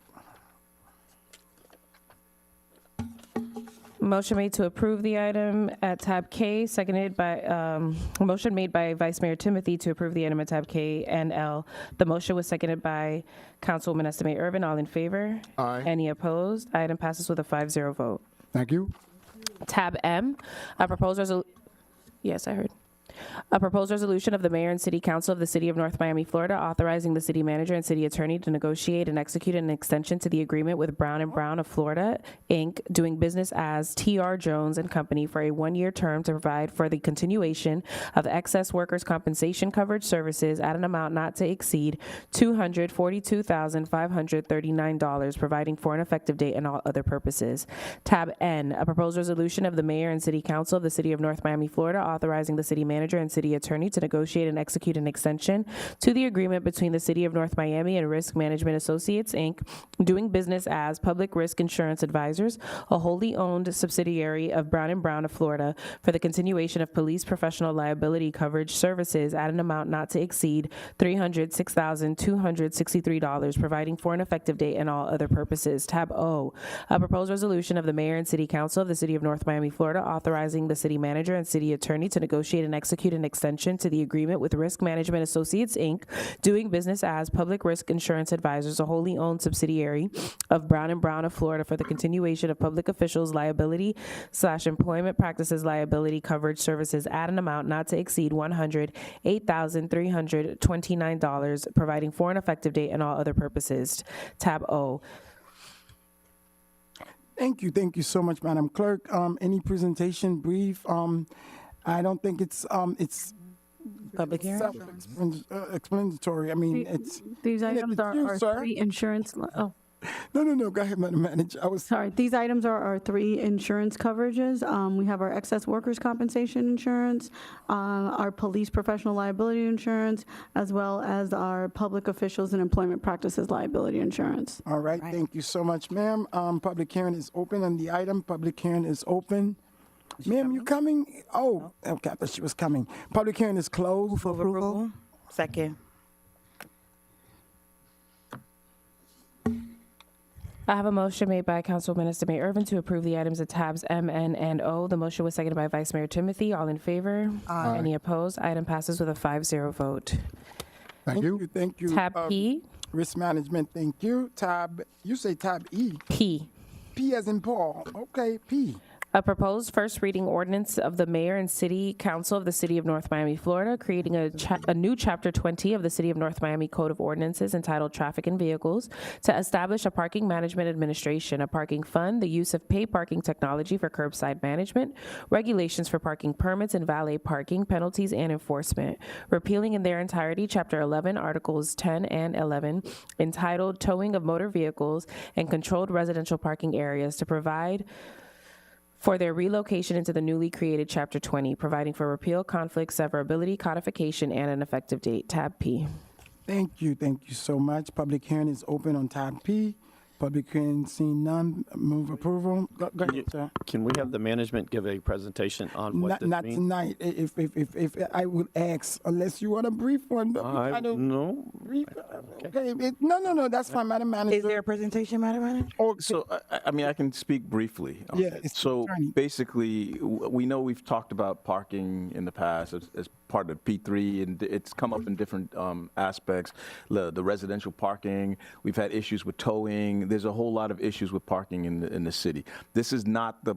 I know there was one item where we were trying to hire an outside company to do the parking. the parking This is not authority. that. What this is kind of like when we did the residential parking ordinance. We set up the ordinance to allow us to do certain things, and so this is just setting us up to do certain things. So, for example, So it doesn't do anything tonight? no. So, for example, if we wanted to have valet parking on 125th Street, this authorizes you to do it, but then there would be an enabling ordinance that allows us to do it, or the administration would have to take some steps to do that.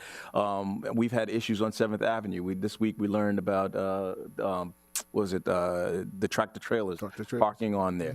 I know in the neighborhood I live in, there's a bunch of things where we can't enforce, we can't do anything about them because there's no law on the books in order for us to do things. So things as simple as a car's parked in your neighborhood for 6 months, and there's nothing we can do about it because we don't have a parking plan. We don't have people out there who are enforcing it. And we don't have a rule that says you can't remove the mark on your wheel to indicate that you've been parking there for 6 months. So this does all of those things. If we want to do something more later on in the line of hiring a third party to come up with plans, we can do that, but this authorizes us. It creates the framework for all. So you guys are not starting to charge people for parking? We're not going to be going up, none of that, no. Okay. You addressed towing, and it just kind of brought back my memory. We had an issue with the church fraternity where the apartments were towing the church goers on Sundays. And thank you to PD and everyone who assisted with that situation.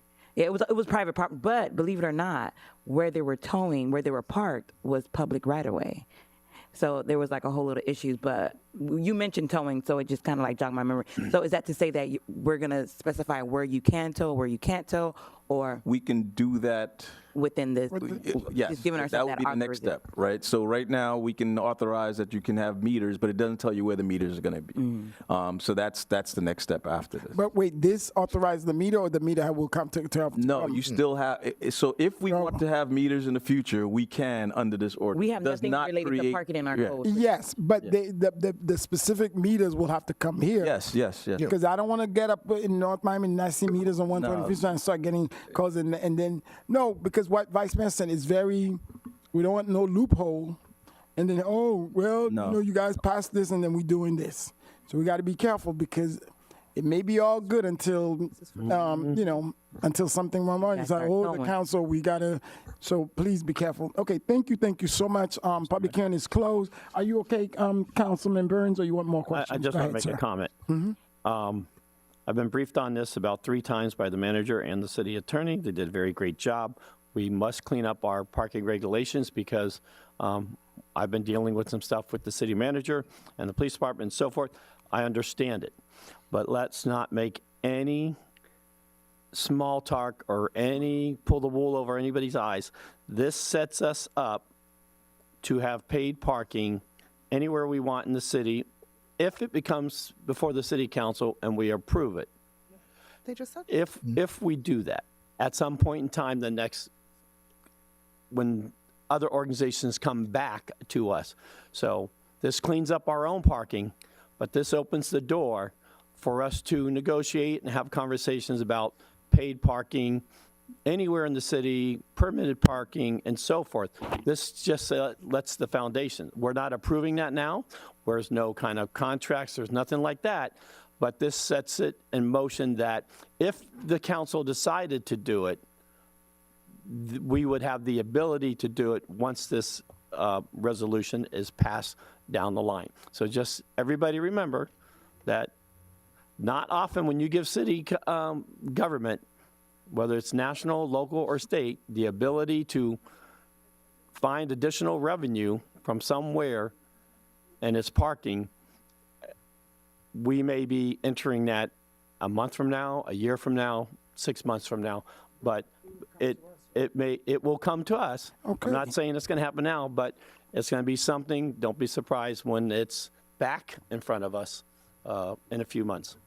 Okay. If we vote for it. Thank you so much, Commissioner. I mean, I'm not, for what they call it, paid parking, but I'm also not against it if it's a good thing because we took not out right them red now. light Right now, cameras, we with lost what's about going $1 million. on, we've done some stuff. So yes, we understand, but we are moving. We are a city. You got a lot of different areas that this could be applied to, whatever the case is. So when the time comes, we'll deal with it and we'll do what we do. Thank you so much.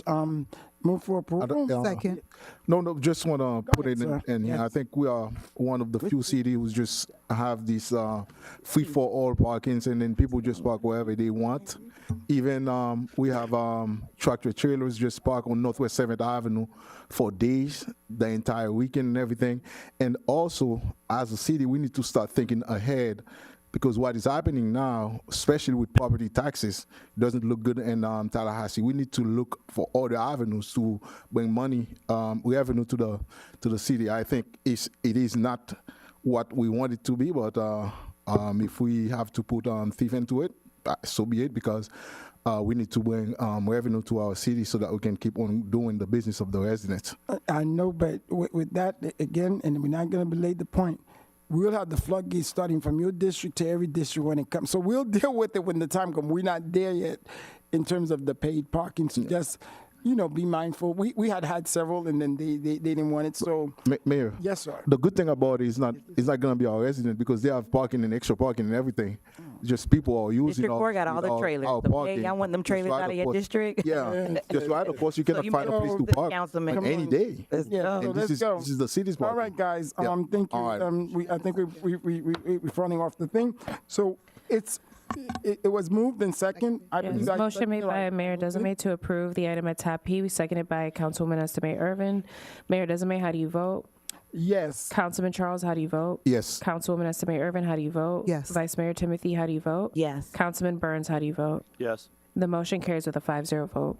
Okay, so whatever they have, they'll come to us. Q. Make it quick. Well, listen, I was trying. I was talking. We were good. Q. Tab Q, a proposed first reading ordinance of the Mayor and City Council of the City of North Miami, Florida, amending Chapter 2 of the Code of Ordinances of the City of North Miami, entitled Administration, Article 4, entitled City Departments and Offices, specifically at Section 2-276, entitled Created to Update, Organize, and Establish City Departments, providing for repeal, conflict, severability, codification, and for an effective date. Tab Q.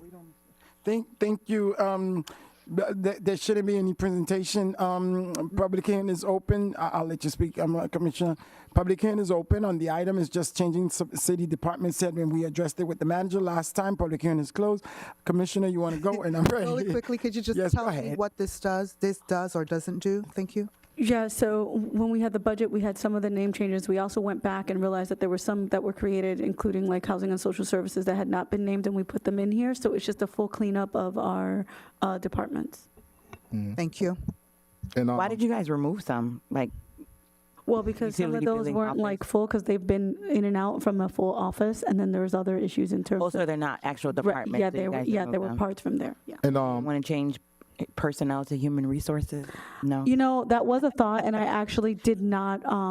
So I would be happy if someone wanted to make a friendly amendment and add that in there, because it is Add something what? that I Where- thought where- about. where we I adding? didn't have it at the time We of the have budget. personnel, and normally people have. It could be a part of your Oh, motion. I know. Oh, well, please. Because human thank you. resources. Because That's- Personnel's yes, very please. dated. Let's Very, do that. very dated. Personnel. 1926 Yeah, dated. I'm happy with HR. Right, so I'll do. Yes, I did want No, that. we all do that. Okay. Yeah. We'll do that, but To it's make part of the Second. motion. Human Right, as services. part- Yes, as Yeah, part of the human motion, I'll do resources, the- yeah. Yes, Human human resources. resources. Okay. They Yeah. got people culture. They got all that. Okay, human resources. That's more people know. They'll know the job. I'll amend it. Okay, I'll eliminate second it. Whoever. You know, I was Any the other one who made the department going suggestion, one but for I'm that not what we want to change. Let Paul. You want Did we make a You're mo- the library. Yeah, What I'll you want to move it. be? move it, and I Okay, we second. The Nomi Library, not North no. Miami. I have a motion made by Councilwoman Estime Irvin to approve the item at tab Hold on, Q Madam with Clerk. the. Hold on, Madam Clerk. I see Miss Love in the back. You want to change, Madam Love? She's trying to go home. Okay, never mind. Go ahead, Madam Clerk. With the renaming of Personnel Administration to Human Resources Department? That's a Just question. human As resources? suggested by Human Vice resources. Mayor. Yeah, that's I fine. should have But been the maker, listen, but you know, I no, you didn't create it. The motion was seconded by Councilman Charles. Councilman Charles, how do you vote? Yes. Councilman Burns, how do you vote? Yes. Mayor Desome, how do you vote? I am happy for human resource. Yes. Councilwoman Estime Irvin, how do you vote? Yes. Vice Mayor Timothy, how do you vote? Yes. Motion carries with a 5-0 vote. I have a quick point. Go ahead, sir. Go Mayor, ahead. before we move on, on this item, I see that we did not have code compliance, so It was on just there. in case. No. No, it should be there. It was never changed in the. Because it wasn't like wasn't a changed. change. It was something that got changed later. unofficial. So it didn't have to like, Because what I wanted to say to that point, I think it's a very good move that we go back to code compliance. I think the neighborhood services was too friendly, and a lot of stuff that is happening, especially in District 4. So we really need world code. And I know Ms. Gilmore is there. Ms. Gilmore, in our next meeting, we're gonna have a discussion about what I know we've been talking about. So we're gonna have a discussion item. So you'll be here. So that we truly need that code, because And I think over the weekend, since we are neighborhood services, over the weekend I see all kind of craziness going on, and in District 4 and Broad Dayview. So we need to tie it up and clean up our stock and everything. So I am glad that we But get is it back to code communications compliance. down with Department Thank you. Madam Manager? It wasn't, I'm just noticing it wasn't there. Are you? Vice Mayor, no. Oh, you're taking it out? Okay, it's back in the manager's office? Okay. We might just call, well, never mind. I won't tell no joke right now. We're trying to go home. Okay, are we, what are we doing? Are we set with The that? holiday, Good? the Yeah, no. number 10 But request. did we, any other comments on item? There's a discussion item Yes, no, I got number to 10. set the special council meeting due to Veterans Day holiday. To November 11th. November 10th, because November Yeah, or 11th the is the 11th actual, is the actual holiday. Oh, they changed, Yeah. okay. November 10th? Is that a Monday? What is that? Yeah. That's a Monday. Yeah. So we'll have our meeting on Monday, and Tuesday will be the Veterans Day. That's correct. Oh, good, okay. Sounds good. Do we need a vote for that? Yep, no, Okay. it's a discussion. It's consensus. So November 10th? No, Yeah. no. So with that being said, Madam Clerk, report, and then we'll come back, Council. Let's we go. Citizens anything? Forum. Where? Citizens Farm. Oh, I am so sorry. You know, my people, come on, Ms. Veronica, Ms. Gilmore, we coming up? Now you can be nice. I'm sorry, Citizen Forum is open, go ahead. Veronica Guzman, 540 Northwest 127th Street. This public comment is more so for the residents and business owners of the city of North Miami. In my hand, I hold a notice that I received regarding our 8.4% water rate increase. And if memory serves me correctly, we had a water rate increase last year in October. Social Security, the cost of living increase is only 2.5% per year, and on average, people's raises at their jobs is 3 to 5%. So a 16% increase is going to be a hardship for residents and business owners alike. The water assistance program only assists residents. So I urge residents and business owners to attend these workshops that are coming up, because this is not a healthy utility bill. We are struggling. We're looking at a $500 a month, well, $500 quarterly water bill. We are not going to be able to sustain this. And in the interim, we have a water plant that we still have not built or fixed or repaired. And we're worried about parks and luxury residences and things of that nature. So please come out, get involved, and come to these budget meetings, because if we don't, this is going to continue, and we're not going to be able to afford living in the city of North Miami. Thank you. Thank you, Ms. Gusman. Ma'am, either you want to say anything? And then we'll close public hearing, and then I see you came up. Yeah, you could go to the next mic. Victoria, I'm sorry, Virginia, she was first, and then Ms. Gilmore. Go ahead, yeah. I'm here simply for Parks and Recreation. Your name and address. Sharon Belizier Stewart, 1240 Northwest 126th Street. Sharon, how are you? 4. I'm here regarding Parks and Recreation. I am very interested in pickleball. It's the fastest growing sport in the United States and in the world. And when I called about it, we only had a few availability during the day. So the only day that was available is on Monday evenings at Benjamin Franklin Park and Saturday in the morning.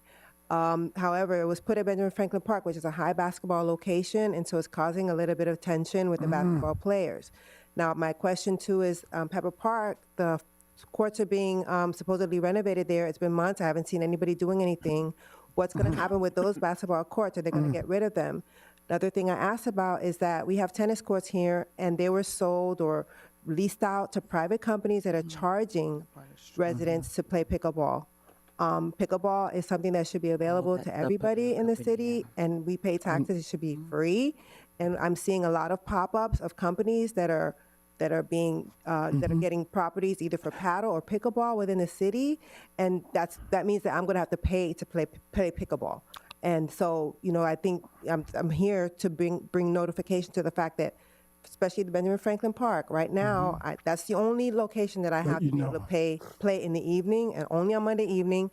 I was speaking to the Parks and Recreation Director who has left, and they were trying to maybe see about getting more time there. And also the pickleball nets are rollable ones. I see holes there, permanent holes at Benjamin Franklin, but there's nothing in there. So something that I just want to bring to the city's attention, fitness is very important, and that's one of the things that many people can participate in, whether you're young, whether you're older. And so just wanted to bring that to attention. And I'm really concerned about the tension that's being caused by making a court a shared court. What you mean a shared court? Well, Benjamin Franklin. Okay, I got you. Okay. it's a- So, Ms. Bell, thank you so much, Ms. Bell. Is there what I'm going to do? Normally just reach out to the councilman and to me, and we'll try to get so that's something that I think administratively, Katia, you could get her, Madam Filippo, her number and give it to John, and then meet with the parks people, and then, so that's something we could work on. I did not know. Normally when you have those requests, just work it among us, and we will do, because that's a programming that we do. I didn't know about the tensions. If you guys don't let me know, I'm thinking it's fine. So please don't bring it here, because normally Virginia, Ms. Gusman, they text me, so please, and then we will make sure we address it. And that pickleball, we could go out there, Ms. Billers, and you could show me. Yeah. So we'll work on it. Okay. So don't worry. Thank you, ma'am. Thank you for letting us know. Ms. Gilmore. 1635 Northwest 120th Street. Good evening, Mayor and Council, City Manager, City Attorney, City Clerk. It's going to be hard on our elderly resident with the increase in the water bill. You guys need to find another way of bringing money into the city. Y'all need to find these illegal parking. We have two 18-wheeler trailer parked around by the water plant. You guys need to charge more money on fine on people doing illegal stuff, putting up their fence. Once you guys start fining these people big money, they will think twice about what they do. We have mechanic shops in the neighborhood, illegal parking, illegal dumping. We have some homes that have 8 cars parked. Yes, I know. We have a home down by my laundromat, just bought the house and about 6 cars parked in the yard. A little grass area make the neighborhood, my neighbor was complaining how it looks bad. I know. I called code officer, I called 3 code employees Sunday, and not one returned my phone call. Oh, Since Jesus. Laz has left, I know. we have not had the quality of work, the quality of management like Laz. No other one in the city ever worked like how Laz worked. You called 3 code officer and none returned my phone call. And that's unacceptable. Ms. Gilmore, are you Thank done? you very much. No, hold on, Ms. Gilmore. Today, and let me apologize about us, because we've been having a change. And one of the things this Sunday, the manager did appoint a new person, and immediately when I got it, I reached out to them. I said, I want to meet the person. So we do have a replacement. I'm going to ask him, Mr. Sam, if you could please come forward through the manager, just introduce us, and you could get Ms. Gilmore. I'm very excited. We have. I know. We just had a city. We just. Okay, well, we wait. So, Mr. Sam, you could wait for a second. We had a city home that 3 construction truck was parking across the pool. Ms. Gilmore, we got you.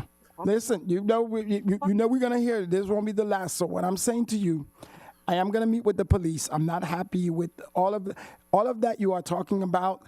We will get to it. We were waiting because and I told him, because I met him today. I say, sir, you got a big shoes to fill, because there was nothing but we got to give him an opportunity, and I know you will, to see, because he may be better. We never know. So we're gonna see, and we're gonna quickly know, because we know there's a lot of concerns throughout the entire city. Yeah, the whole entire city, not. Yeah, so. But District 4 is worse. No, don't say that. Think it's Let's give more. You'll be surprised. That's because that's all you know. Go ahead. And I've also had a conversation with the manager about code compliance. I think what also needs to happen is that we need to realize that a lot of education needs to take place. Education, courtesies, citations, letting folks know. So, Mr. Sam, welcome aboard. I'm sure you have a lot of work ahead of you. I even have a couple of requests coming from my districts, as code officers are just going in, giving notices of violation, and folks didn't know. I was about to get a notice of violation because I didn't know my hurricane shutters was not supposed to be open. And I was just like, oh, shoot, let me open these things up. So my thing is, I think what needs to happen is a lot of education. I know the last time I saw a piece of any document come out of code was when Crystal Patterson was the code director, and she put on a do's and don'ts. I know because I worked on it.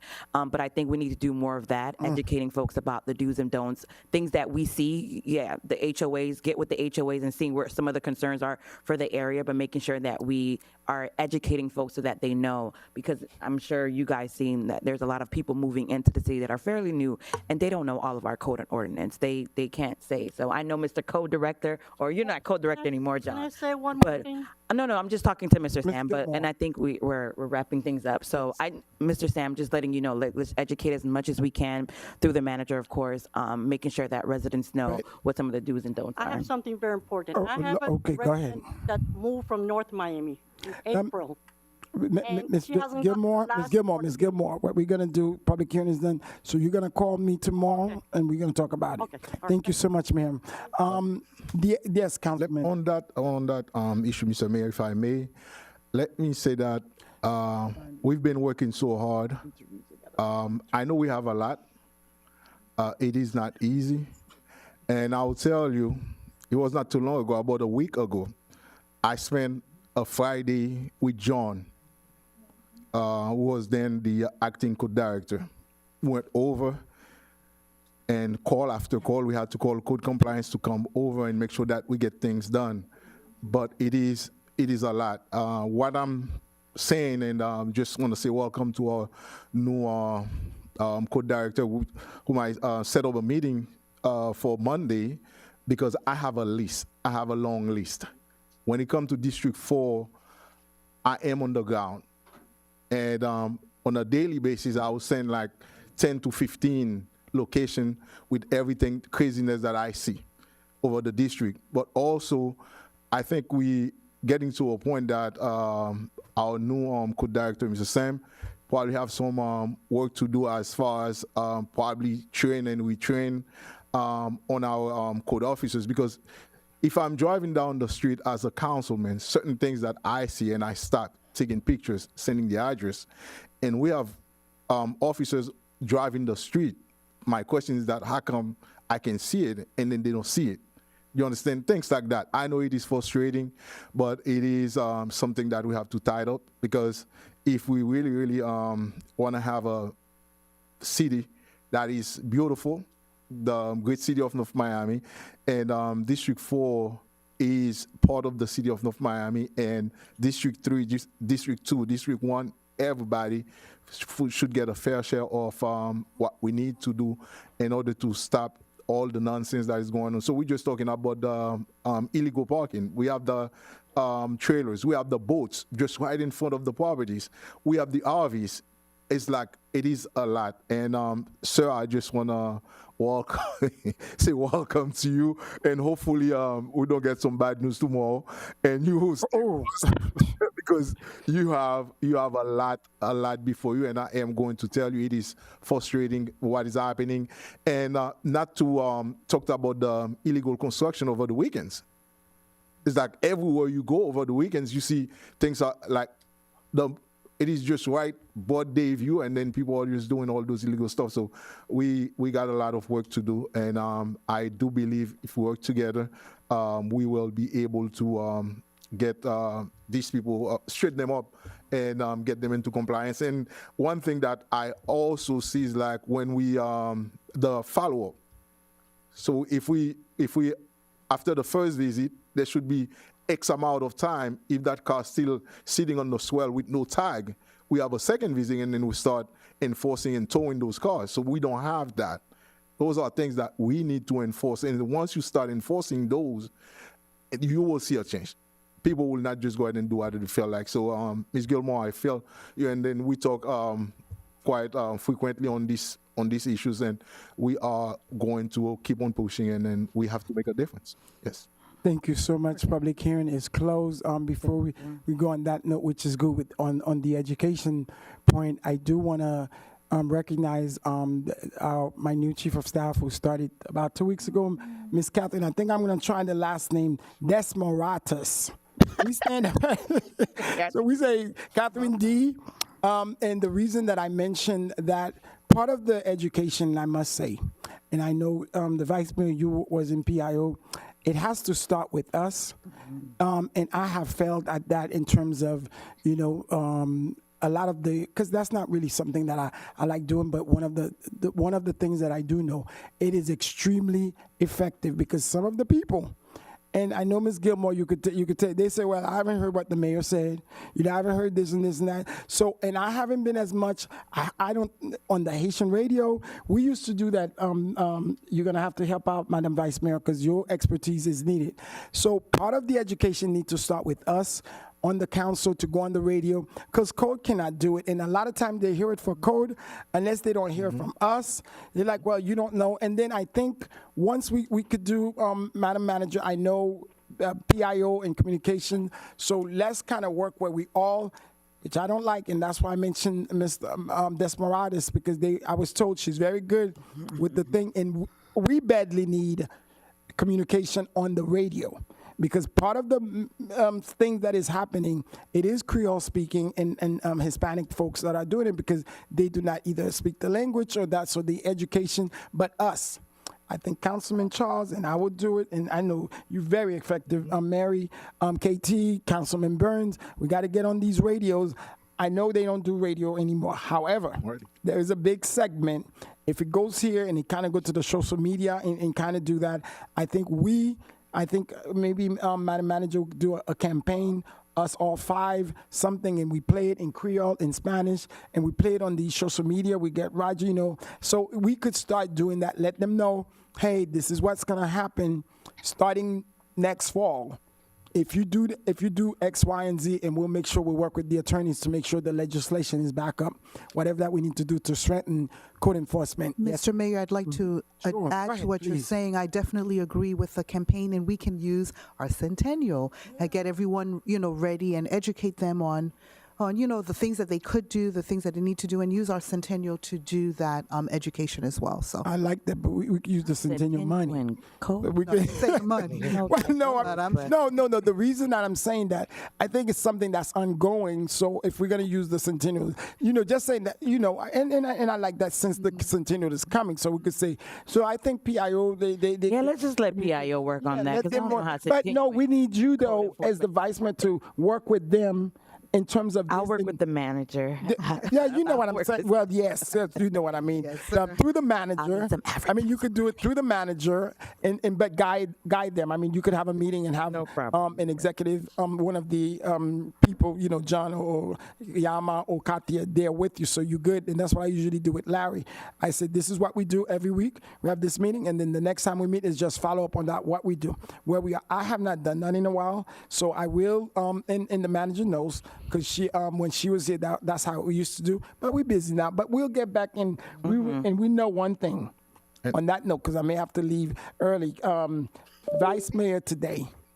Today was the big day, but it started on Sunday. And I do have to give a shout out to her, just in case. It was an amazing, that highlighting all of us in North Miami, the business community, et cetera, et cetera. So this event is getting greater. So I want to say kudos to you to your. Oh my God, she's amazing, Gabby. Yeah, I mean Chanel. Chanel is back too, right? I know. We miss her so much between her and Christine. I don't know what we're gonna do, but okay. So again, thank you for what you do, Madam Manager. So public hearing is closed. So Madam Manager, wait. No, Councilman Burns, we're coming back to council reports last, and I already gave my report. So we'll go to Madam Clerk, then we'll do attorney. And usually you don't have no reports. That's why we may like you, Jeff. You don't have no reports. Teresa, I heard you got one report, so we got to keep it short tonight. And then we do our little thing and we could go. Madam Clerk, yes, Madam Clerk, and then the manager, and then the attorney, and then the manager, yes. So, of course, October is Breast Cancer Awareness Month, and I just want to take a moment to, really think about and reflect on those that we've lost, but also just really honor the survivors amongst us, including our colleagues. I don't want to say names just in case, but I hope they know that we're thinking of them. Yeah. And then, of course, it's also Domestic Violence Awareness Month, and we hosted a film screening last week where we talked about the different forms of abuse and what that looks like. And I encourage everyone to take part in whatever activities are happening around the city or around the county, wherever you have access to the education and the information, because a lot of people aren't aware of what abuse really looks like, right? The power circle and the different forms and levels of abuse, things that aren't always physical in nature. It's not something that you'll be able to see. So it's important that we attend these events and we really give ourselves to the opportunity to learn, because we could potentially save a life. And I, on that note, want to thank the police department for so many instances that I'm aware of where you've been able to intercede. So I just want to share just a couple of phone numbers, especially for those living in Miami-Dade County, 305-285-5900 and 305-679-0303, which are phone numbers that you can call for a multitude of resources available. And that's after, of course, calling 911.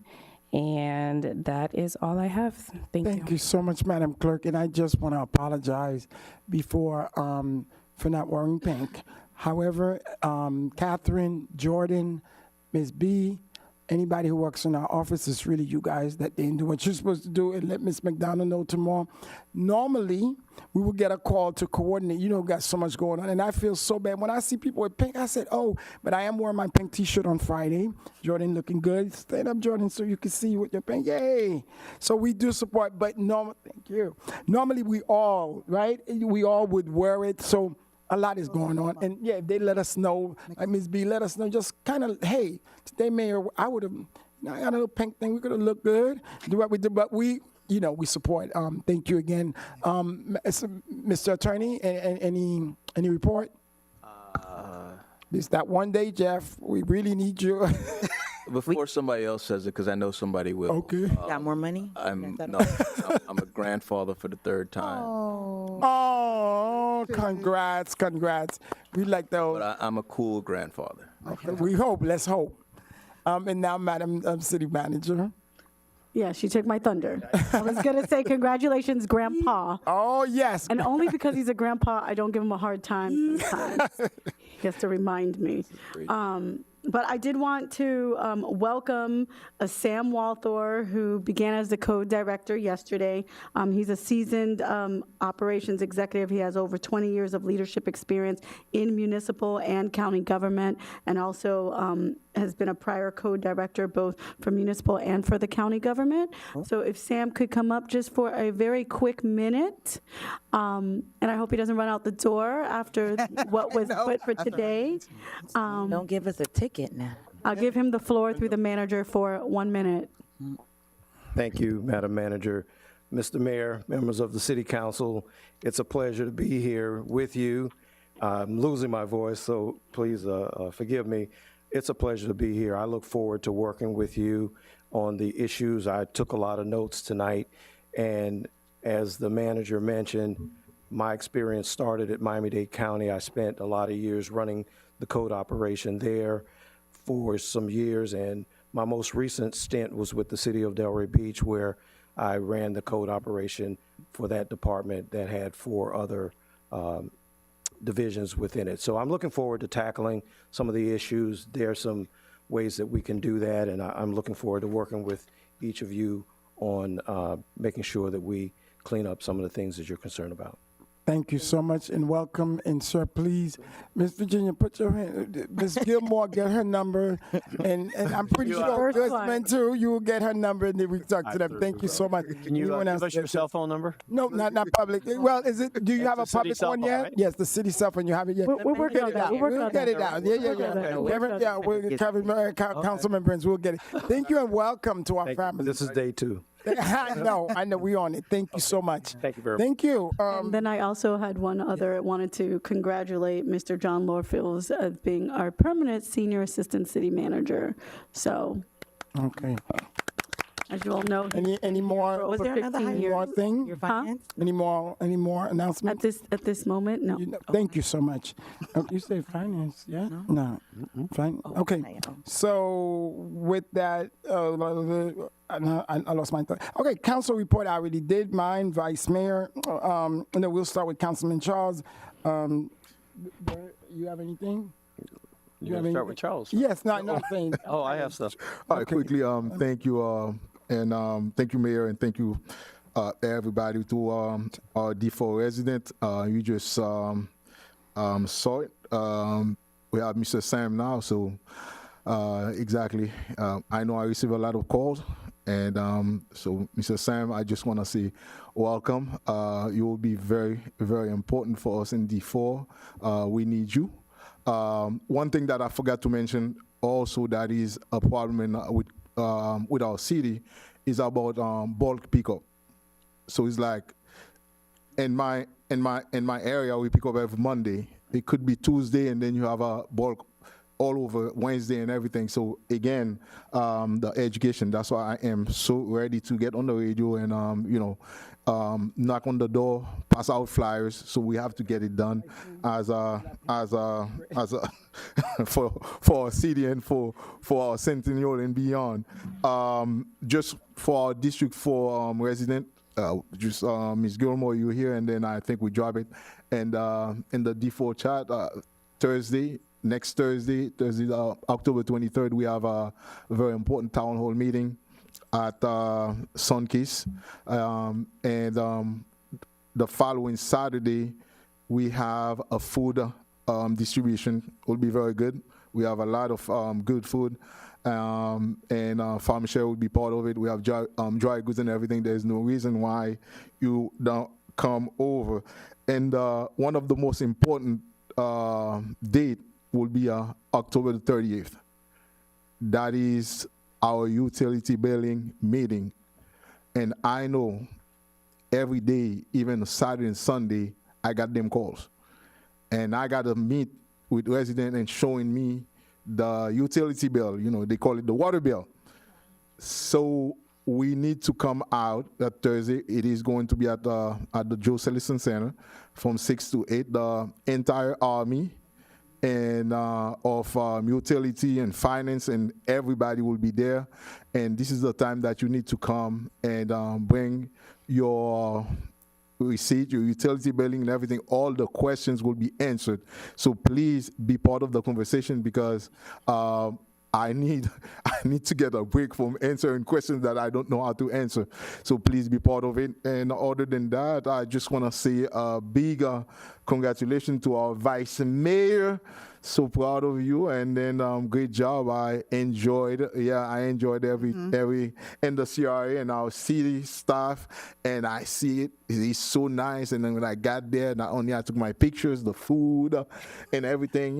Some good network. Today was good food, Mayor. No, come on. I didn't like it much yesterday, but today was good. About today, but and I heard that Sunday was awesome. So they did good. Yes, they did good, and love it. And listening to the CEO of Red Lobster gave me a lot of hope that a lot that we can do, and young man, and with all that under his belt. Thank you. And yesterday you brought in my dear friend, Vice Chair Keone Margie, and then he just put me on the spot. Yes, and luckily I was ready. You were. And everything. Those are the kind of testimony that we want to make sure that we highlight. And Vice Mayor, I just want to say thank you and keep up the great job. Thank you very much. Thank you so much, Councilman. And I already congratulate you and the CRA for the amazing work that you guys are doing. Just to address, and thank you, Councilman Francis Charles, to remind me, Ms. Gilmore, Ms. Guzman, do not have your hope up about nothing. It will be almost impossible and illegal almost, and I see the attorney not here, but the manager no. Those rates that you got, and I wanted to educate, since we talk about education, that's something that happened 3 years ago. More than 3 years ago. Well, I think we voted. Yeah, so 2014. No, can it be 2014? Because I was here in 2020 somewhere. So when it happened, I think I was, because Ms. Gusman, I see Veronica looking, I think I was the only one. And you called me too, Virginia, on this, that voted against it. But the majority of the council voted, and it was said that, and the reason that they did, I didn't like the methodology that we were giving, but it was something that we had to do or our utilities? Because we had to do it. It was something because the city, us, we had messed up on some things. We didn't do what we do, and we were to subsidize what we do. So the state came down, and the state said, we cannot do that. We have to, because what was happening, and I know things are hard, and that was my concern, and that was the reason that we created, and we were starting to fund the NOMI Fest in terms of the water bill that was going, because we knew. So during that time, we were like, I said, what can I do? And the council, it was like, okay, what we could do, we'll do what we do to try to assist. And I came up with the idea of the program.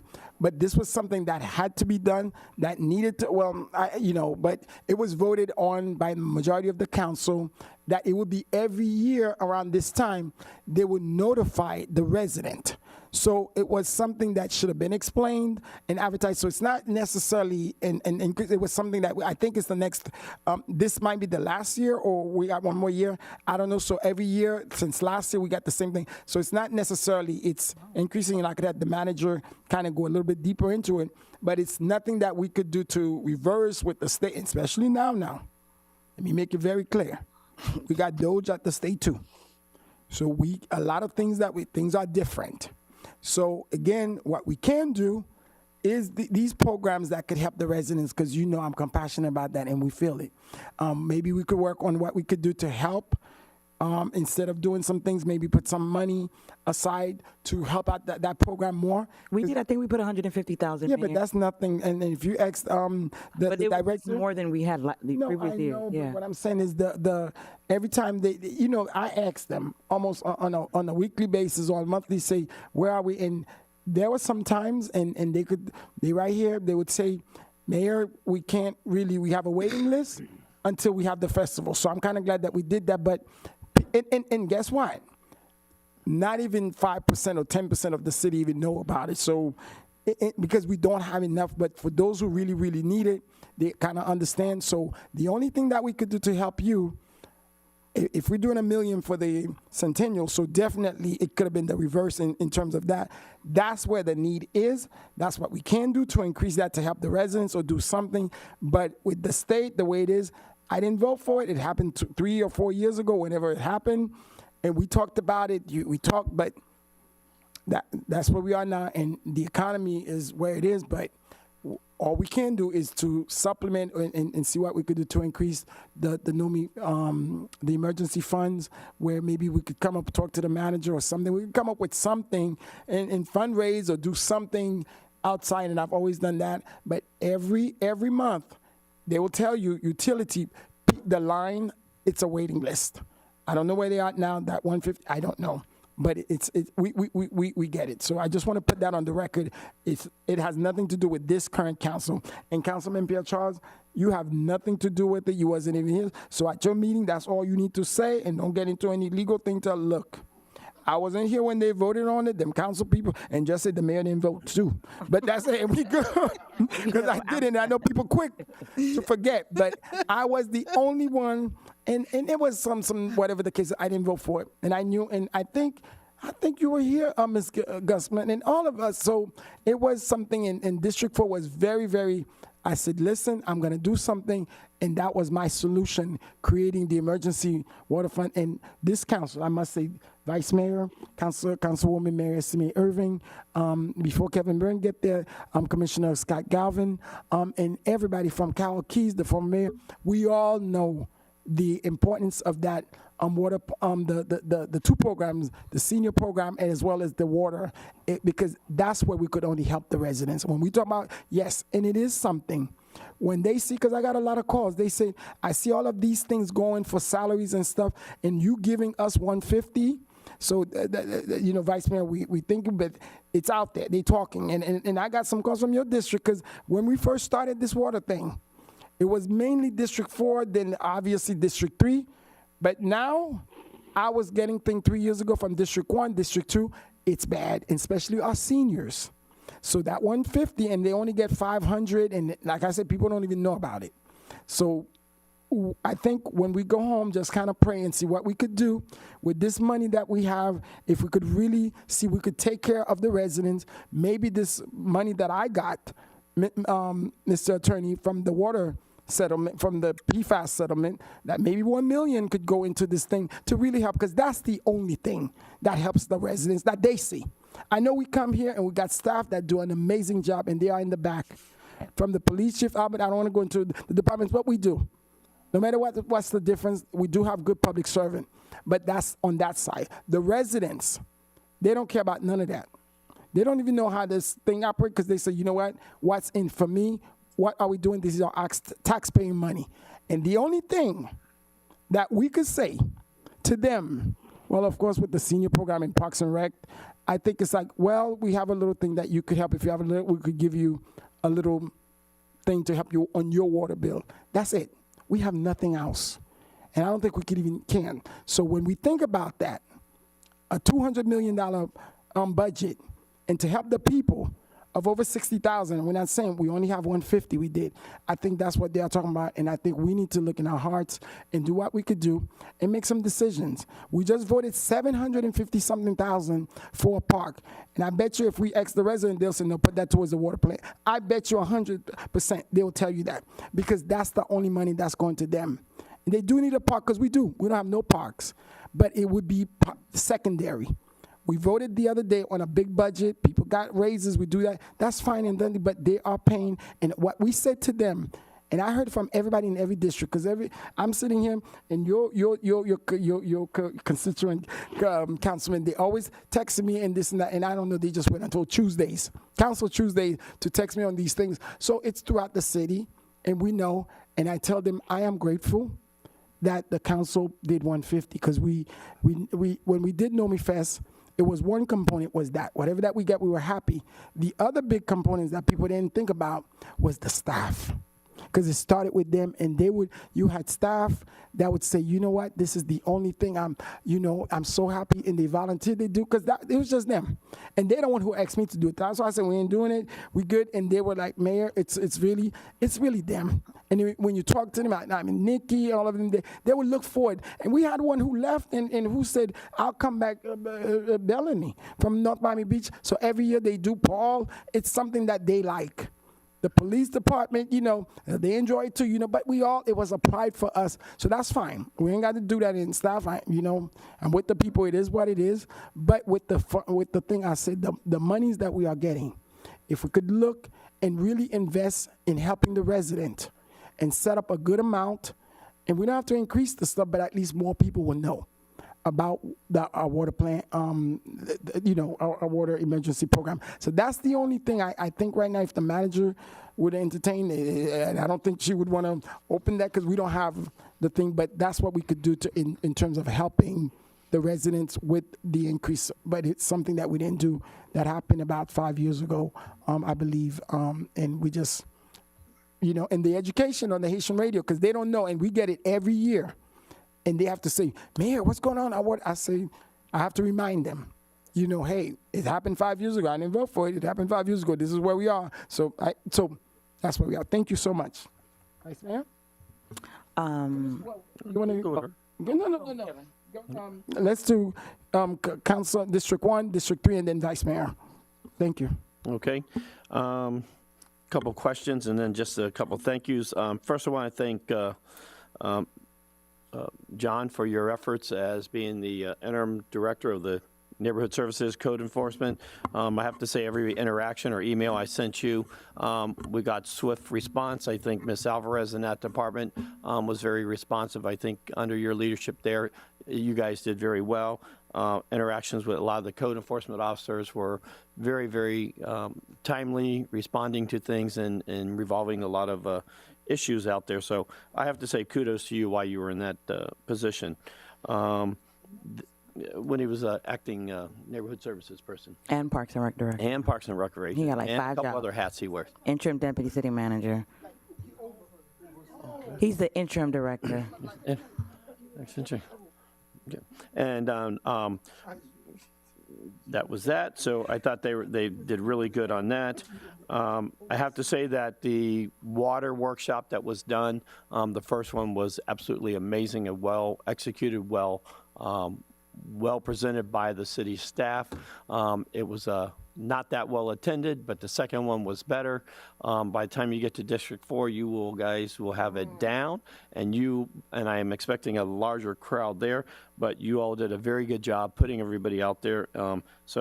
I like that. One of the things I did bring up at that item, and again, people are complaining about the water bill, but if you go and look at your utility bill, and it says county sewer charges, it's $347, and then the water bill, the water portion is $100. That $340 or whatever the sample we used up there, that's not coming to North Miami. That's compliments of your Miami-Dade County commissioners. You pay $1 for water, you're paying $4 to treat it, or thereabouts. So you need to look at the county, and they're going to continue to pass that bill on. And we have no say over it. I think we get a couple pennies to handle the paperwork. I think that the utility bill should rightfully say Miami-Dade County sewer charge, Miami-Dade County sewer fee.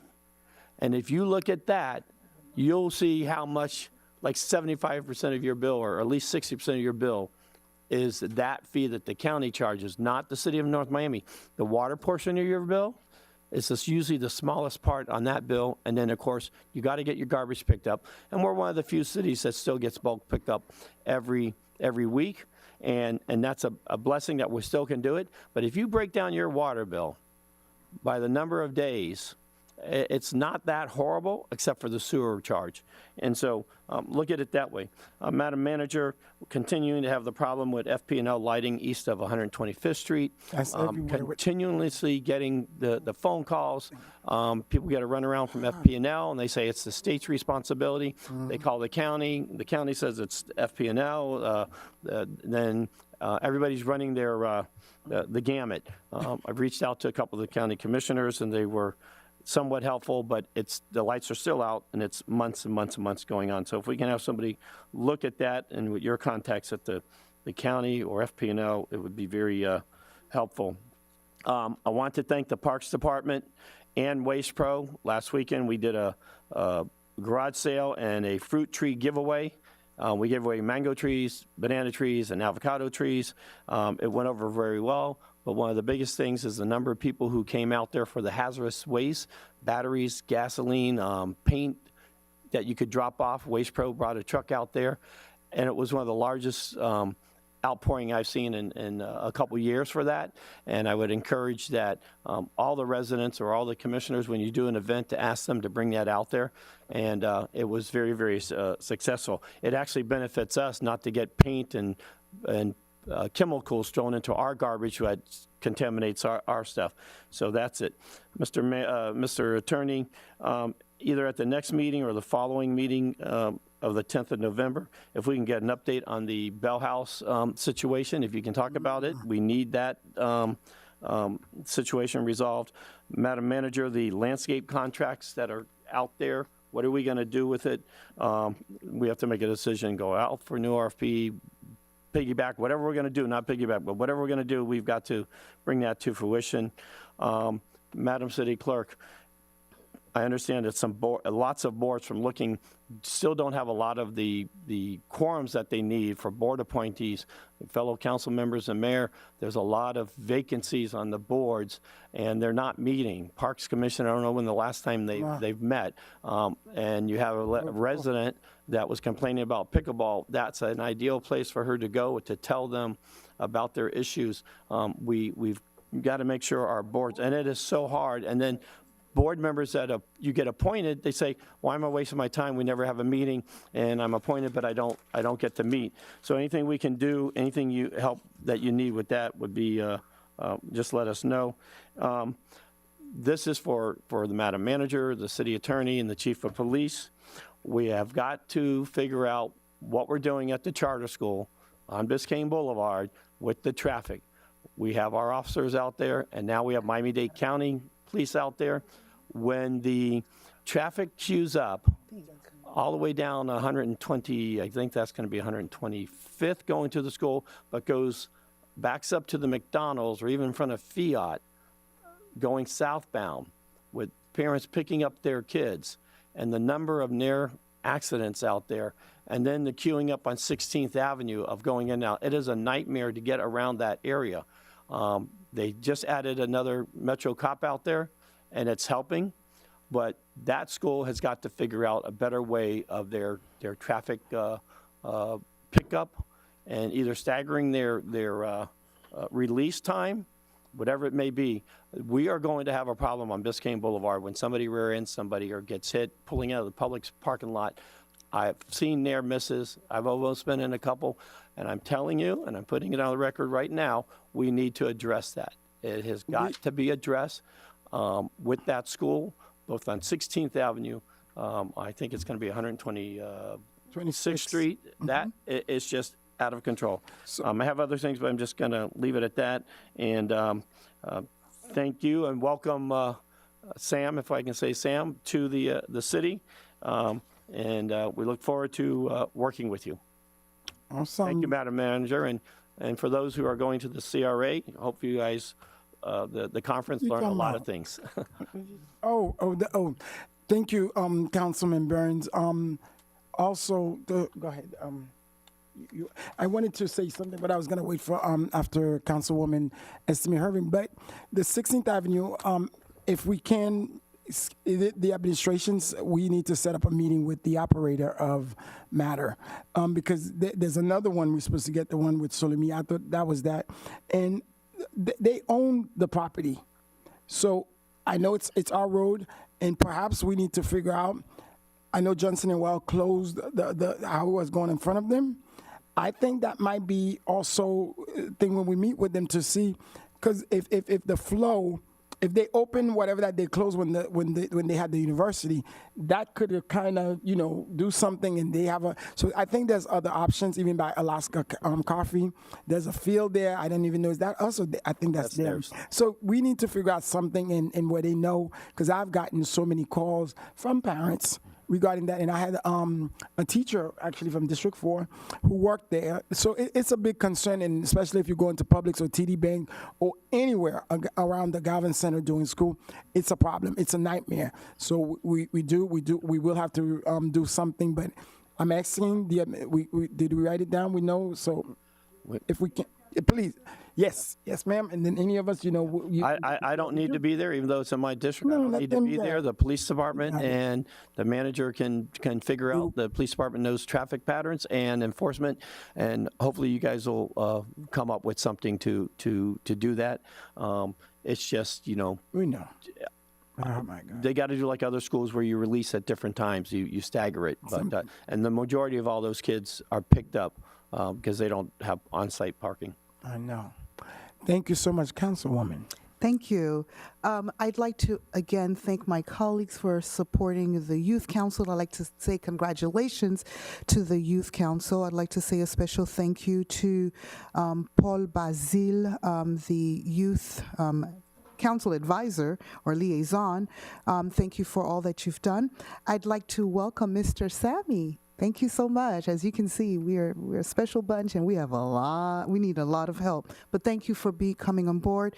Again, congratulations to our very own homegrown John Loftus. We're so proud of you. Keep up the good work, and congratulations again. Want to remind District 3 residents in particular to please attend the workshop for utilities. You hear the discussions. Come and learn from yourself on October 29 at Griffin Center. Again, Government Week is coming up, October 20th to the 26th. There's a lot of activity. I'm very happy to say this year we're having a youth tour where they're going to be touring our city and meeting our different departments and our police and et cetera. There are so many activities. There's yoga in the morning. I'm going to even visit church. We have a breakfast that's actually on October 23rd. And I'll segue to that and say thank you again to our very own Vice Mayor for your initiative for Teach to Fish. It was a great event. I went on a Sunday, and let me tell you, on a Sunday it was packed.